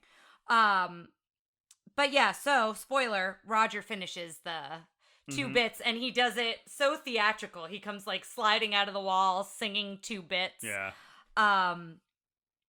And then this is when Doom gets him in they get the dip. yes, They're going to put him in there, and that's Eddie right. turns to Dolores and says, "Get him a drink and get make it a bourbon dope. double." Make it a double. Yeah, give me a bourbon. She's like, fine, time for a drink, Eddie. What do you want, a bowl of pretzels? Yeah. Yes, yeah. I- I love her sass. But I love the solution is always something that's a cartoon thing because he tries to give it to Roger, and Roger's like, I don't want it. He's like, you do, you don't, you do, you don't. Yeah, you and they don't, you switched do. the argument. Like, it's all stuff like that if you've ever, like, there's stuff in here that they lead you through very well, but there's other stuff that's just like, you have to have seen a cartoon to know what this is. But they're like such, I don't know, I just love it. So he drinks a drink, he explodes again, it starts breaking the bar. They and fight that's the when, weasels. Yeah, they dump the dip. And then they all leave, and when they push the dip over, you notice Judge Doom tries takes a very big hard. step not to back. step Yeah. And then we see them, Eddie and Roger, run, and they get in the Toon car. The Toon. Yes. The Toon Patrol's Thank car. you. I was and trying there's to no say Toon keys, Police, but then and they I hear knew a that wasn't voice right. in the back. And it's Bernie. Well, it's not Eleanor Roosevelt, that's for sure. Yes, And and then it's Bernie. it's Benny. Benny, excuse me. Benny, the taxi who in cab. Benny, who in the book is a beetle that runs a garbage dump. Oh, interesting. I don't know, like if what the deal is there, but anyway. Yeah. So he was locked up by the weasels, and so then For driving on a sidewalk, it was only a few miles. Yeah. And so then a car chase ensues, and I just wrote here that, like, it's so seamless. And again, it's another scene you have to watch, but, like, between the animation and the live action, I just think is really seamless here with that. Well, a couple car things. chase. You need to watch the prop culture episode because they go and they find this car. And Yeah. the way it was driven is there's a driver in it in all black, like, close to the ground. And then Eddie's up on it, but the guy can't see very well. Like, it's amazing what they did, and they just draw over that. It's a little 4x4. There's also parts where Eddie is animated. Like when it goes by real quick, they just animate Eddie, and he's a cartoon. So then we cut to, after that whole car chase, we cut to Goofy on the screen in the movie theater, and Eddie's not laughing, and Roger calls him a sourpuss, and then Roger also like has such admiration for Goofy. Like, Goofy's one of the best. Like, he does real it so professional. well. Like, he's so good. He's a genius. Yeah. That timing. And then that's when we find out about the detailed story about how a Toon killed Eddie's brother. So he goes into the whole story. He never found out who it was, but he will always remember the burning red eyes and the laughing and the high-pitched squeaky voice. And so will you if you watch this movie. Yes. My God. And then Roger starts crying. He's so sad. He's like, of course you hate me. Like, if a Toon did that to my brother. And he's like, no, I don't hate you. And they're kind of going back and forth about that. And then Dolores shows up saying that she's got the car all packed up. And he's saying she needs to find herself a good man. She's saying, I already have a good man. It's kind of that whole, like, back and forth when he's like, I'm no good for you. You should find somebody better kind of a thing. And then Roger sighs right as they're about to kiss. And he's like, don't stop on my account. Yeah, and his ears are a heart. And he's got hearts in his eyes. Yeah. So they leave, and they're trying to run a town, but And there's they a make news reel going in the background. Yeah. That's talking about how Cloverleaf has now bought out Maroon Cartoons as well. And that's when, like, They make Eddie's the like, connection. that's a connection. Mm-hmm. And then Roger So Eddie, they go to Maroon, right? They go to the Maroon Studios, and this is where Roger's knocked out. We don't know who's knocked him out, but he's been knocked out. He was told to kind of stay put with the car. Eddie's looking for Maroon, and then we realize it was Jessica. So at this point, we still don't really know that Jessica's a good guy here. She captures Roger. Yeah. One thing I wanted to point out too is when they do a rack focus on Jessica, and they had to figure out how to do that in a couple different scenes where the tune was in the foreground or the background and needed to be out of focus, and they were like literally putting it behind like cling wrap and stuff like that to make it like shooting it through something to make it a little out of focus. So she captures Roger. And then at the same time, he starts talking about if Acme's will doesn't show up. Eddie has said he is there he's got the will and he's going to give it to Maroon. Yes. He gives Maroon the love letter that Roger wrote, and Maroon is like, what is this? And you notice that when he gives it back to Eddie, he stuffs it back in his pocket so Eddie doesn't lose it for the rest of the movie. Yeah. But they start talking about, like, what's going on, and Maroon's like, Cloverleaf wanted, they wouldn't buy me unless they also got Acme, so we did this, they want the whole block. And then as he's saying that, a gun comes out from behind the curtain and the shoots Joker's him. Gun from Batman 89 where he pulls out of his pants a super long barrel. And so then Maroon is done. Like, Maroon's curtains at that curtains point. from Maroon. Yeah. He gets killed, but when Eddie looks out the window, he sees Jessica running away. In her car, right? No, or she just running. runs down yeah, the street. she's just running away. And then Eddie chases her in the car. Yeah. That's when they go in the car chase. And she drives into Toontown through the tunnel. And then this is where he's, like, preparing himself to go into Toontown. He goes to take a drink. And then this is where he dumps all the booze out. And he kind of, like, makes a promise to himself, like, unspoken promise. Well, he gets his cartoon gun. Yes, and it has cowboy bullets, but it has more than cowboy bullets. There is a Native American bullet that's a little problematic, Yeah. but it's barely in it. But and it was given to him by Yosemite Sam. And it is Pat Buttram does one of the voices, I believe. Okay. Who was the sheriff of Nottingham. And then he drives into Toontown. Oh, so the I want to point out that the tunnel to Toontown has a little head shot of Felix the cat above it, which I thought was kind of cool. And that tunnel, I don't know if you'd recognize, plays in Back to the Future 2 in a couple of years. Yes. That's the tunnel they shoot at the same exact spot. Yeah. It's where they're back in 1954 and they're 55 and they're chasing Biff. Biff's got the sports almanac. Yeah. Oh, that's funny. So then he drives. You remember that scene, Tara? Of course I do. The sequel to your favorite movie. So then they drive through. He drives through the tunnel, and this is that song, "Smile, Darn Ya Smile," yes. with the sun singing. And were there cameos here? Or do you want to just wait till the end? Let's wait till the end. I got a lot of Toontown cameos. So then he sees the silhouette of who he thinks is Jessica. Spoiler. Who is this character? Lena is her Lena name. Hyena, but is she from something else, or does she only exist in this movie? Yeah. I think they wanted to, I guess, just... And, like, is she like Jessica's stunt double? I want to know more about Lena Hyena. Yeah. So he takes this elevator to go up to Jessica's, and again, there's a lot of, like, comedic bits here with the dog who's the elevator attendant. Droopy dog. Yeah. So there's a lot of, like, fun things that happen there, and he goes and he sees the silhouette and he thinks it's Jessica, and then she moves her hair and reveals this wild face, and she is not Jessica, she's Lena, but again, we don't know anything about Lena. But she's like Wild Woman, and voiced by June Foray, who we know as Rocky from the Rocky and Bullwinkle. Also, Witch Hazel in the Halloween special Trick or Treat. Yeah. So what happens is he run out the window because he's on that ledge. He runs out a door that says bathroom, but it says out of order. And then, like, when he does it, like, there's nothing there. There's nothing there. So he falls and he grabs, like, a flagpole, and then it's Tweety Bird. And Tweety Bird's like, this little piggy went to the market, this little piggy stayed home, like, lifting each one of his fingers up. So then he keeps falling, and Mickey, this is where we meet Mickey Mouse and Bugs Bunny, who are also in the air with him, and they both have parachutes, and he's asking for a parachute, and Bugs Bunny says he has a spare. He gives him a spare, and it's an inflatable spare tire, so It's not a parachute.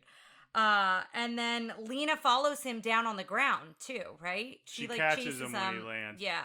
And then that's kind of the end of Lena. She runs at him and he pushes her into a wall because he moves the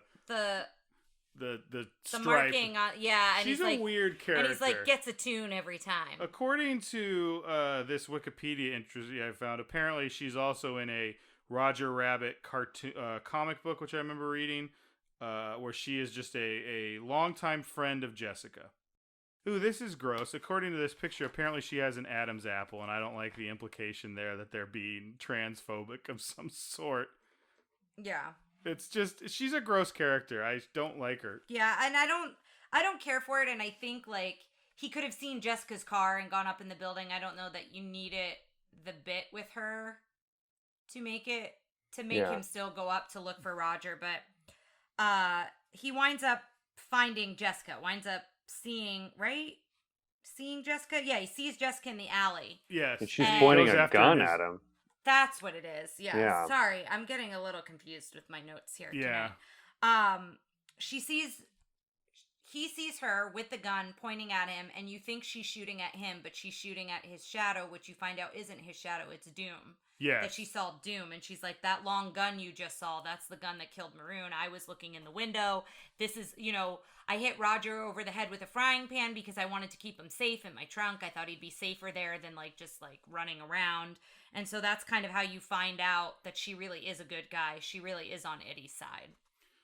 Real quick, in Toontown, in the drive-in, we see the Reluctant Dragon, 3 pigs. There's the unfortunate Tar Baby from Song of the South. When he gets into Toontown, Toad comes flying by on a... he makes a comment. I forget what it is. Taddy-o! Yeah, or something like that. Droopy is, of course, the thing. The Alice in Wonderland's doorknob is the doorknob to the bathroom. Yeah, Mickey and Bugs, Tweety, and then Lambert from Pinocchio. There seems to be a poster, like a commercial for cigars or something, and he's doing it, which I thought was kind of funny and appropriate since that was what he did in that movie. So there's your. I think the next time we have some cameos is the end of the movie. So. Yeah. And you saw the little cherub babies from Fantasia when they first come in? There's one of those flying around. And, there was. I missed some because I was trying. Yeah. Like the Tortoise and the Hare, that old cartoon, there were the little female bunnies sitting on the fence that cheer on the hare. It's really dense. It's terrifying. Yeah, there's a lot of love for the history in this. Yeah, in this they movie. really celebrate, I think, all the tunes very well with that, all the different cameos.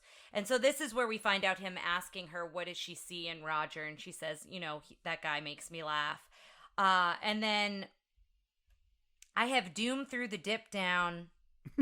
Say that 3 times fast. Yeah, Doom through the dip down. And he goes, we got to follow him this way because Roger's apparently taken the car and gone on a joyride. That's what it is. And then he goes, we got to go this way. And when he throws his thumb out, Benny earlier said, if you ever need a ride, throw out your thumb. So Benny shows up. That's right. They get into it. They leave.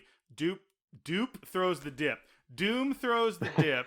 And that's what happens. And it goes over Benny's wheels. Yeah. And so Benny stops driving and crashes. And then they wind up all getting kidnapped by Doom and the Weasels, and they go to the Acme warehouse. Not Benny, which was Doom's downfall. Yes. And they frisk Eddie first for the will, and then they frisk Jessica, and one of the Weasels goes down her cleavage, and a bear claw trap comes out. And then Eddie says, nice booby trap. So... when I was a kid was the funniest joke that ever existed in the world. We all talked about it on the playground. Yeah, so they're looking for the will at that factory or the warehouse, whatever it is. And then the cab, I love when Roger pulls up and the car is we find out Roger's been driving the car. Roger is a terrible driver. The car's all messed up. But Roger looks so pleased with himself. He's driving with the top down and Yeah, and he's made it that far. He's and just and then Benny hops in, and I love that Benny drives a car. Like a car driving But a car. It's still Benny's headlights. It's his eyes. Yeah. And then we find out Doom's plan here. Doom is Cloverleaf. He wants to eliminate Toontown with the Dipmobile and kind of reveals what that looks like. And it's all these gallons of dip that will eliminate them in minutes. And if they don't find the will within 5 minutes, 15 minutes, something like that. At midnight, the Toontown defaults to Cloverleaf. Yeah. I love that, like, Doom's plot, like his whole plan is such another classic noir, like all the old Private Eye movies about the detective uncovering the plot to like buy up all the cheap farms and mow them down and steal Yeah. their water to build up LA. You know, like what was that, Chinatown did that one, but there's so many of those stories that it fits right into that. It's like also movie funny culture. because that's how it is now. Yeah. Like Doom may have not, like Doom succeeded, quote unquote, but he didn't actually. But somebody did. Somebody did, because Yeah. it is a freeway of gas stations and fast food and billboards, and and him describing all of that and dismantling the trolley, because My I God, think it's beautiful. yeah, because Eddie said, well, we've got the trolley. Why would anybody want Yeah. cars? And then Roger shows up with a gun. So Roger wants to be Jessica's knight in shining armor. And he gets flushed down. Is this when he gets flushed down the toilet? That's before he shows up. Well, he has the gun. He goes in, and then the toilet. And then he shows up before- again. And him leaping, he's like, "Get back!" And there, he's like, "Roger, my darling." He does that like leap over to her. Yeah. It's so good. It's Yeah. all so good. But then like, Him trying to be heroic is yeah, really and then sweet. they drop a ton of bricks on him. Yeah. And so they capture him with and a sign Jessica. that says a ton of bricks, like ton o bricks. Yeah, and then they tie Roger and Jessica up, and the weasel says it's time to kill the rabbit, which kind of sounds a little Elmer Fudd-esque a little bit, and like it's a sing-songy voice. And then this is when Jessica says that Roger was better than Goofy. Like, Yes. So that Roger covets Goofy's performance so much that Jessica knows. Well, I love that. I think in this world, like Goofy is considered like there's like everybody. Like Goofy's the workhorse, like Goofy's the real talent, and like Mickey's good and he's the thing, but I think like all the performers are like, oh, you got to work with Goofy. Yeah. It just feels very Hollywood the way they talk about stuff. But that's when Judge Doom trips on like a box of eyeballs, and he covers his eye when he gets up and he runs away. So obviously he's lost an eyeball. His fell out amongst but those we or don't know whatever. that yet. And then he mentions the laughing yourselves to death again, and then Eddie gets the idea. Literally, it goes ding. Yes, and he starts this comic sing-along, very vaudeville style, whole miming thing to just make the weasels laugh until they die. He's doing the merry-go-round broke down again. It's the same song Roger was doing. Yeah, and he's trying to rhyme different words, and like he's having a hard time rhyming. But the souls of the weasels as they leave the weasel's body are very comedic, even though it is a very dark scene. Well, there's two things about this scene. Number one, earlier in the movie, they go, you know how there's no way to kill a tune? And then he kills 5 tunes without dip. Right. Yeah, Or that's I guess a good 4. point. He kicks one into it. Yeah. But then the other thing is like he jumps up on a pogo stick and gets electrocuted, and he's like, if you I really was want to wondering- dissect this movie, why do Toon rules suddenly apply? Is it because he's so close to Toontown? That was Yeah. my question. Is I thought, well, I guess you can't die in Toontown, but his brother died by a Toon pushing a piano No, over no, him. I don't- That I wasn't think- in Toontown. They seem to imply he had left Toontown. Okay, because then that was my question: is maybe he can't die when he's in Toontown? Yeah, I don't know. Whatever Yeah. it is, it's such a good arc for his character Mhm. that I excuse it. Yeah. Yeah. So then Roger says, "You're killing him. You're slaying him. You're knocking him dead," which I just thought was fun. And then the Dipmobile starts running. And again, this is a whole much longer sequence than I think how we're One gonna of the describe weasel's it. souls keeps it going while he's the psycho Yeah. weasel. And Eddie goes to stop it, and then you see, as Eddie's going to stop it, there's this shot of Doom going up that conveyor belt in the background, Yeah. which is super ominous. And then him and Doom start fighting, and Doom has the sword and his cane, which he kind of reveals, so you don't know that's coming. And then Eddie grabs a singing sword, which is Frank Sinatra singing Witchcraft, which That cracked really you up. made me laugh.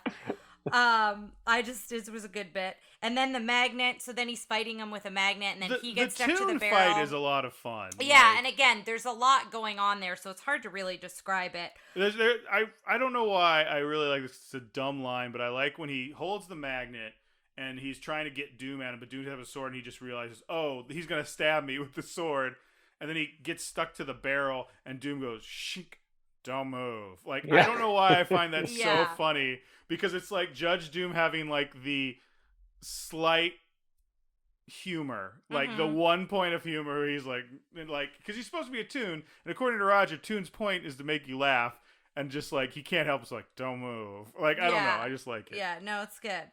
And then that steamroller comes into play. He goes, don't move. He goes against a steamroller because he's going to he could have just killed Eddie. But Yes, and just roll over him. And then there's is it glue? Did we ever Eddie find out what finds a it portable is? hole. It's glue. He gets out of it. He starts fighting. The steamroller's still going. And he holds up a cardboard box of glue or something. It's like a big can of glue, but it's like a papery looking because can. his foot sticks in the can, I think, at one point, like a paint can. And Doom gets stuck to the floor and then to the wheel. To the roller, the steamroller. Eddie goes and helps them. And this is where you start to hear Doom's high-pitched voice. Yes. When the roller, you start to hear it, and then as he flattens, it gets a little bit more horrifying.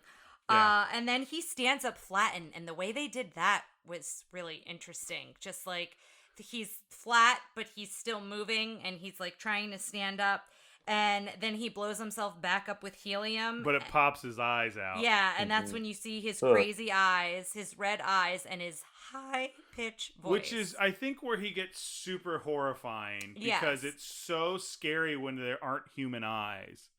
Yes, and it's just... He was already scary enough.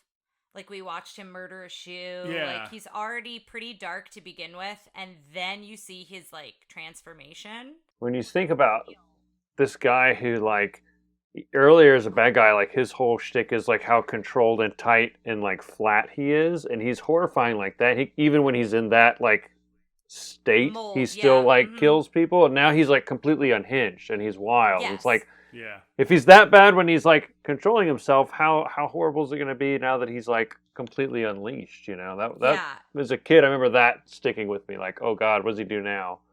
Yeah, so wild. And so then this wild fight ensues. He's like bouncing around on because now he's following Toon rules. His hand turns into an anvil and he punches Eddie. Then it turns into a saw, and Eddie like sees the hammer with the punching glove, which we saw earlier. Yeah, which I don't know that we talked about. And he tries to punch Doom, but Doom dodges out of the way, but then it hits like the release valve on the dip truck and just sprays Doom with dip. And then he melts, and he says, "I'm melting like the Wicked Witch of the West," which reminded me... Isn't funny, it's horrible. No, well, so I have a story. My brother loved The Wizard of Oz when he was little, like very little, like a couple of years old little. And we were at my grandfather's and he had a pool. And I don't know why I thought that this was funny. And I like went underwater and did like I'm melting and like went underwater. And when I came up, my brother was hysterically crying. And I have like felt so bad about it to this day. I don't think my brother remembers it because he was like young and he loved that movie. And I don't know why I thought like he'd get a kick out of it. Like it's horrifying. And then watching it here, I'm like, that's what he thought was happening to me. That I was just like actually melting into such the pool. A perfect older sibling move. I was just thinking, I feel like if we pressed you, since you have two younger brothers, you've probably got a million stories like that, where you were like, trying to be funny, you're like, oh God. Well, and my brother and I are 12 years apart, so we didn't have as many of those kinds of moments because of our age difference. So that was a moment where I was just like, oh God, this is not what I intended. But it is horrifying to watch him melt. Like that whole scene is a horrifying death scene that he has. And then just his mask and like his clothes that are left. Well, because they wash away all the dip, but like his it goes down the drain. Stays around. Mm-hmm. Mm-hmm. And then so that when the cops show up, they go, look, he had yellow paint. That'll match the paint that was on the rope that fell on Acme's head, blah, blah, blah. So they connect all the dots, and then the Dipmobile goes through the wall, and we now have a big well, we also forgot to mention he lowers Jessica and Roger, and then Sister Mary Frances when Ben. Sister Mary Frances. So I made sure to write that. But then that's the reveal of the will on the love letter. Yes. We find out that the invisible and reappearing ink, because the ink on Eddie's shirt that Acme sprayed on him comes back. Yeah, and he goes, "Oh, read that love letter to Jessica now." He's like, "How shall I count the ways? I'm of an Acme of sound mind and body." Yes, yeah. And then now we see the like explosion of cameos. Okay, so there's a lot of people we've seen, and there's no way I got them all. But I have the Trees from Silly's Symphony, Peter from Peter and the Wolf, Jose Carioca. I know, your guy. My boy comes back. Bambi, Pinocchio, Sylvester, Foghorn Leghorn, the Harp from Fun and Fancy Free, Woody Woodpecker, Pokey, What? I don't know what that says. Porky Pig, Porky maybe? Pig. That must be it. Wile E. Coyote, Speedy Gonzales, Daisy, Duck, Pluto, Tinkerbell. Like everybody shows up. You know, the Toons have gotten Toontown back. That was what was in the will, that he was giving it over to the Toons. So the Toons have it. Dolores is there. Everybody hugs each other. Porky goes, "That's all, folks." Hey, that sounds pretty good. Which I'm now kind of curious when Porky Pig first said "That's all, folks," like canonically. Yeah. So if like it was before 1947, but it's a fun way he does that. And then because we have to have the equal Warner Brothers to Disney characters, Porky Pig says "That's all, folks," but then Tinkerbell does the goodbye. So that's it, guys. I loved it. It was so nice seeing it again. Right? Like we all agree we liked it, correct? Oh, I yeah. love it. Yeah, it's great. Now, I'm gonna say you've referenced this as a PG-13 movie several times, but it's PG on Disney Plus. I think it's There's no way. Are you it's serious? a PG movie, but this is one of those. Again, it's a late '80s, so PG-13 existed by now. I think this is like the year when they started rolling PG out. This or the Do year you think before. it's because they don't say the S word? That's got to be it. Because the language is pretty light. Yeah, the language is light. I think a lot of the actual violence is all against toons, so they're using that like cartoon and robot clause where it doesn't count as violence against actual people. That's my guess. No but way. Man, for a PG movie, this is like really. Yeah, and it really, I don't know that it should be PG, honestly. If it came out today, it would be PG-13. Yeah. 100%. First of all, it came out today. We wouldn't have a smoking weasel and all that. But let's go through. We have our questions we ask every time, so let's go through it.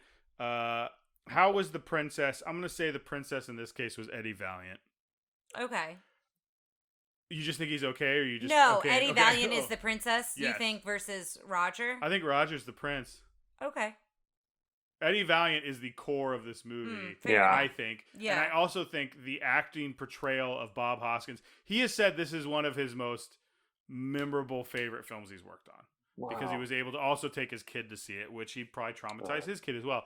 But he does such a good job. Like, to think that all of his part of the reason I think people forget how good Bob Hoskins is because you forget he's not working with anybody. Yeah, Yeah, that's Yeah. a good Yeah. point. But He's- does it, just incredible in this. yeah, absolutely. Him just imagine him miming all that is such a big deal. He also gets the most musical cues because he gets the like cool detective jazz stuff going on, but he gets the "I'm Remembering My Brother" song, Yeah. and then he gets the like adventure orchestral score. And I had this note. I'm sorry to keep going back to this, but the "I Remember My Brother" song sounds so much like this old jazz song called "I Remember Clifford," which Ryan, being a fellow Clark Band alumni, you Were might. you a trumpet player? I was a trumpet player, yes, That's sir. right. Oh. So Ryan and I overlap our Venn diagram quite a bit too, with Yeah. trumpet and Star Wars and Plano and all that stuff. But Yep. that was a big song of Mr. Villarreal, our band director. He loved that song. Right. And so hearing that theme makes me, tie into all that.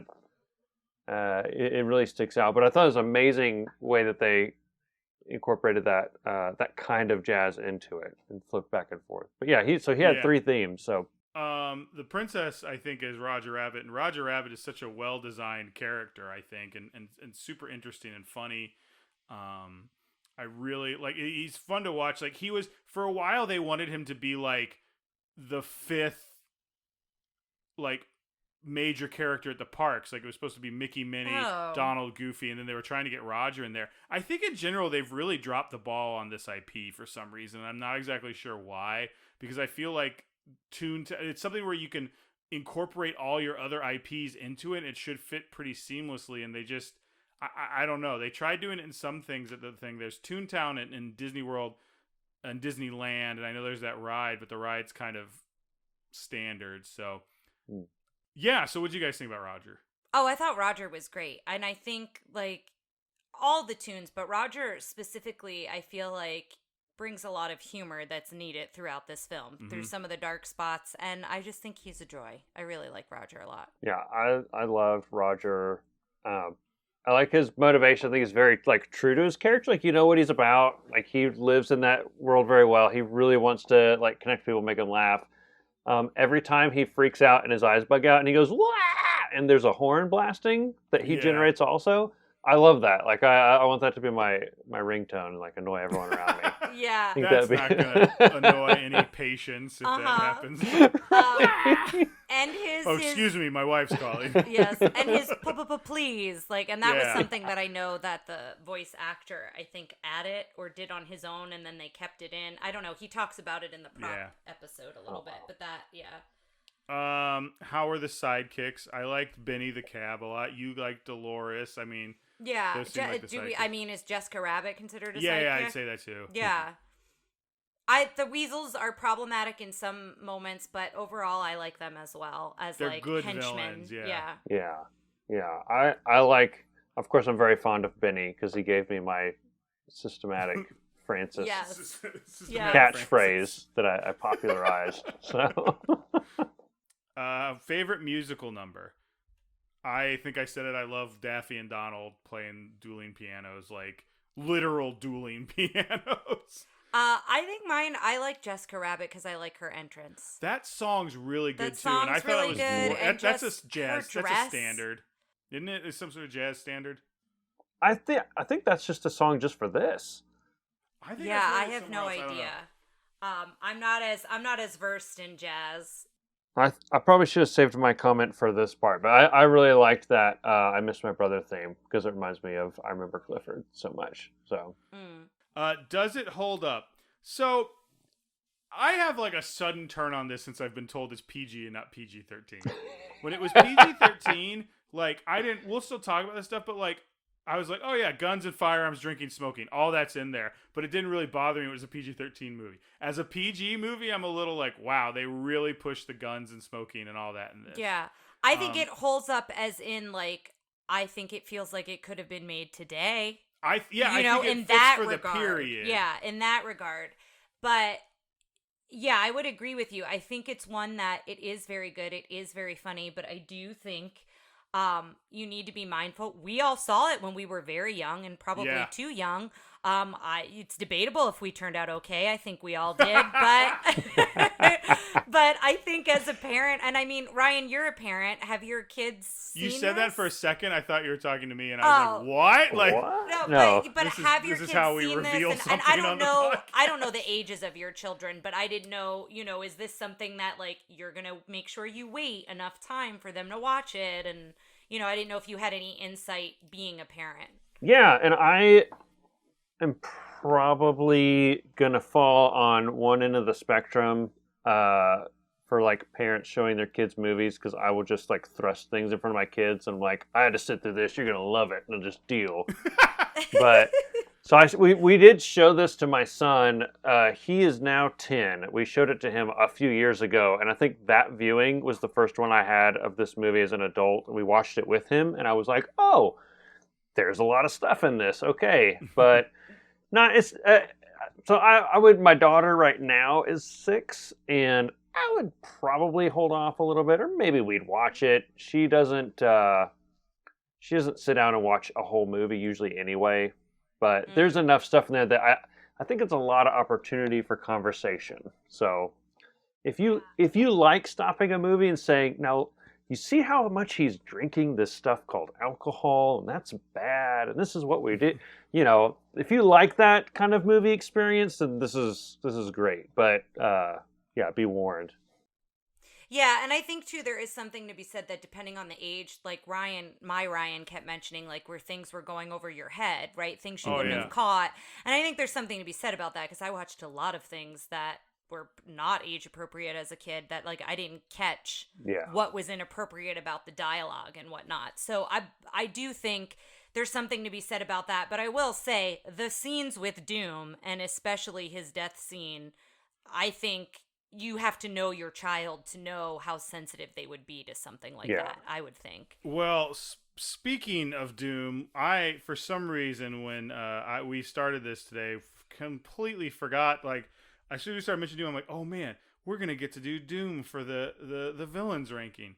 I'm going to assume you're pretty familiar with the villains ranking, Ryan, so we can just skip right to it. Here we go, the infallible scientific villain ranking, frightening. Anybody not gonna go with a 5? Oh, a 5. Okay. Yeah.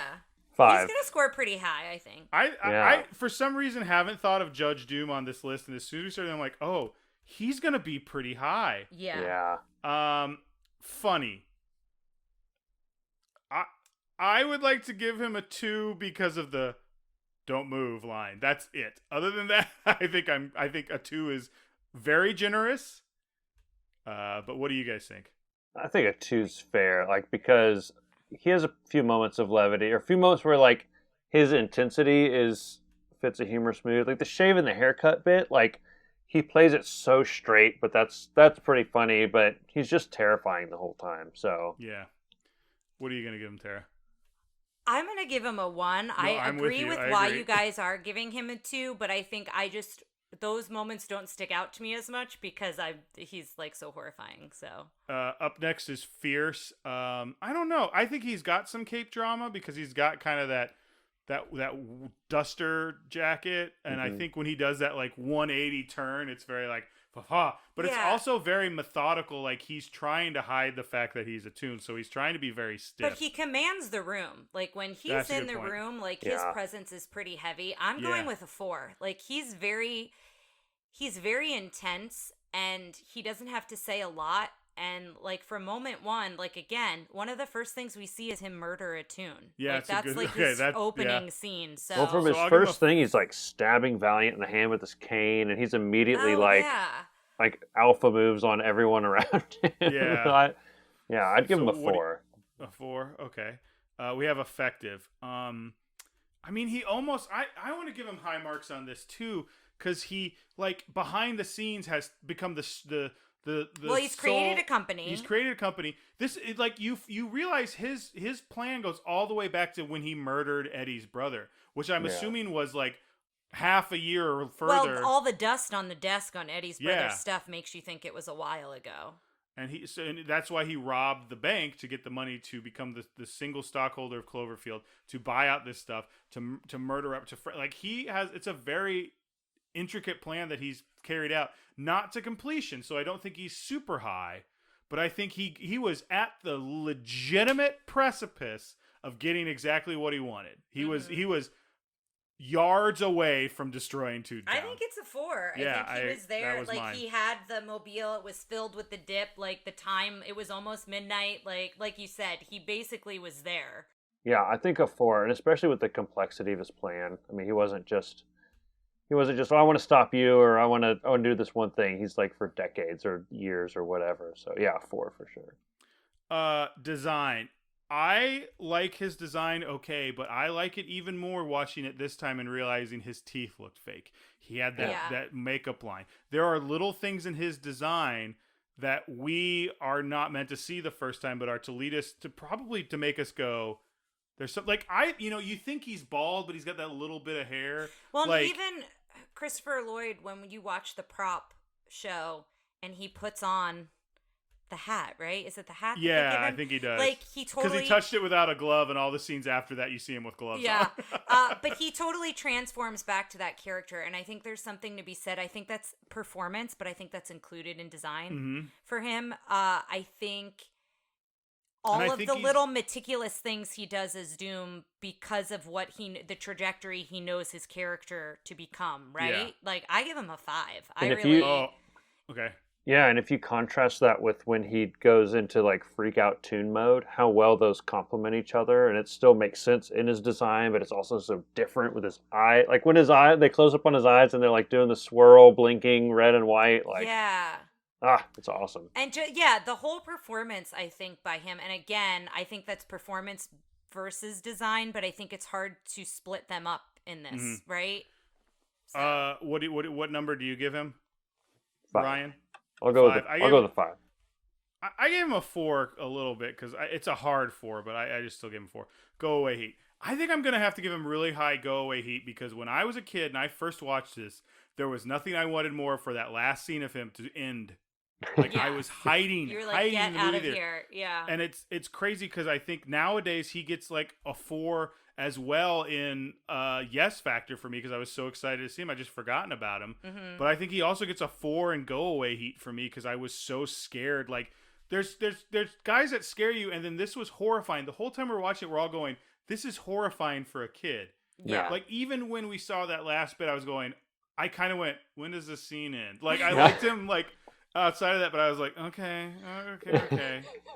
Like, this guy is horrifying, so he gets a 4 from me. You're going to think I'm crazy. Okay. I'm going to give him a 3. Okay. What? That's not crazy. Okay. Like, if he'd said, like, well, I'm going to leave this podcast forever. Yeah, no, I can see why it's higher. I almost want to give him a 2, but, like, I don't mind him on the screen because I find him so fascinating. He's also horrifying. Do you want to give him a 2? That's fine if you want to do that. No, I'll stay with a 3. Okay. Because he is because I kept saying he was horrifying, but Yeah, he's that not last- like Amos for me in Fox and the Hound, where I literally wanted less of that character. Yes. So I would say I, in some points, wanted more of Doom because he's so intense and he changes everything when he's in a scene. What are your thoughts, Ryan? Yeah, I think he's such a powerful force in this that, like, I agree. I don't have a lot of, like, oh, that guy whips me and I want him to go away. I really enjoy him being on the screen and see him terrify me and everyone. So I'm going to give him a 2. Okay. So, well, what do you give him for yes factor then? I would give him a 4 for yes factor. I'm almost at a 5. I think a 4. I don't, like, I really, like, if I'm thinking about things I want to see from this movie, it's more Eddie and Roger, a little more than Doom. So, like, he's not a total, but when he's on the screen, I know something amazing, like something wild or crazy or terrifying is going to happen. He's captivating. Yeah, captivating. That's it. Yeah. I give him the same one. Tara, what do you give him for yes factor? I was sorry. Part of the other reason I gave him 4 is because for some reason I forgot about him as a villain. I don't know what it was, and then as soon as we started watching him, I'm like, oh yeah, we're gonna get to rank this guy. Like, I got really excited, mostly about ranking him, but I was like, I think I'm gonna give him a 3. Okay. Well, he is gonna be up there. Yeah. We have a new tie. What place and who?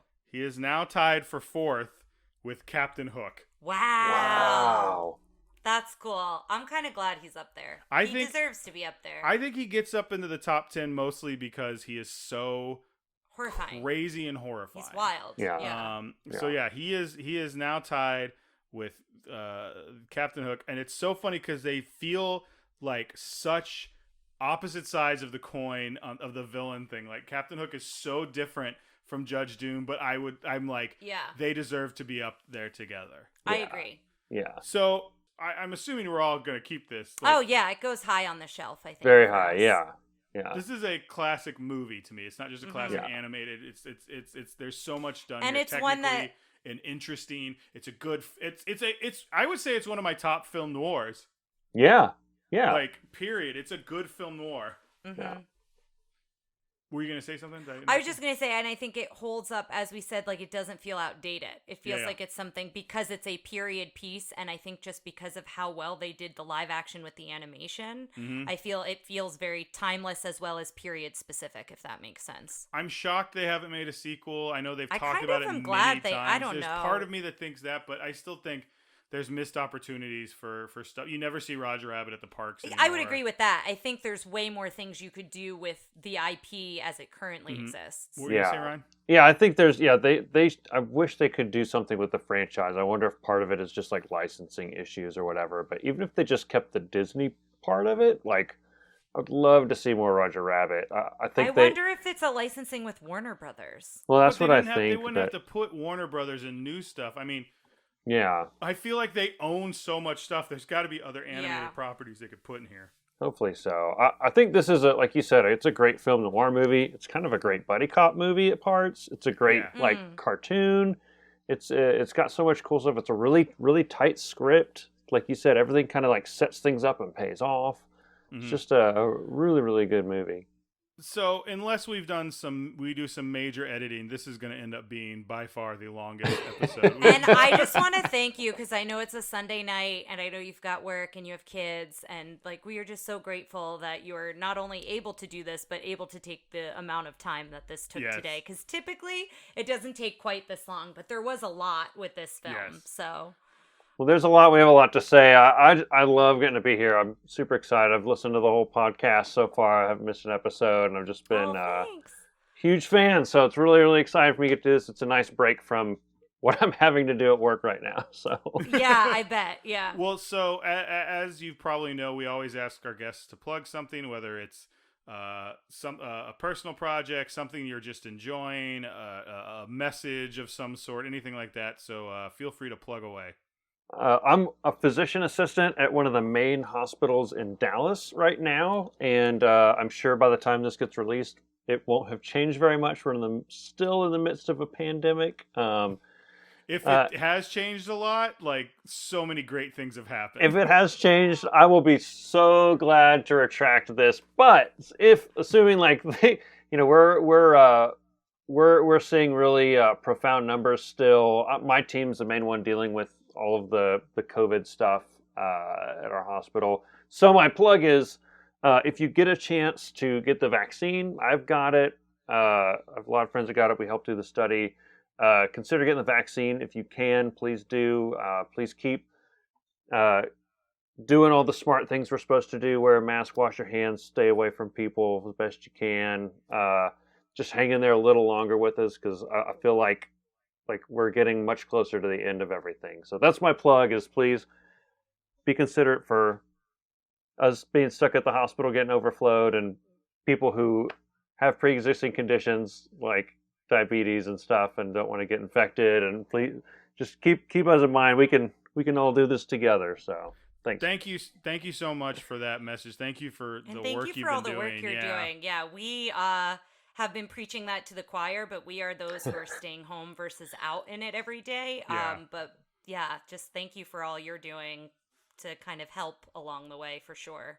And thanks again for doing this. Up next, guys, is Oliver and Company. Why should I worry? Whoa, okay. Right? That's a song, isn't it? It's Yeah, Billy it Joel, is. Billy baby. Joel. Nice. Wow. I think previously I had said Oliver and Company came before this, and my wife was right. As always. And so just, yeah, that's her plug, is always remember that Tara is right. So we'll see you next time for Oliver and Company, guys. All right, bye. Bye. Thanks for listening to Tara and Ryan's Princess Diaries. If you want to tell us your favorite Disney villain and why it's guest on, send us an email at trprincessdiaries@gmail.com. Or you can send a tweet about how great Maleficent is to @TRPDiaries. Check out our Facebook group by searching for Tara and Ryan's Princess Diaries. Tara and Ryan's Princess Diaries are available on iTunes, Stitcher, Spotify, Overcast, and many more. Wherever you hear us, please be our knight in shining armor and give us a 5-star review. Thanks again, and until next time, remember to always live happily ever after.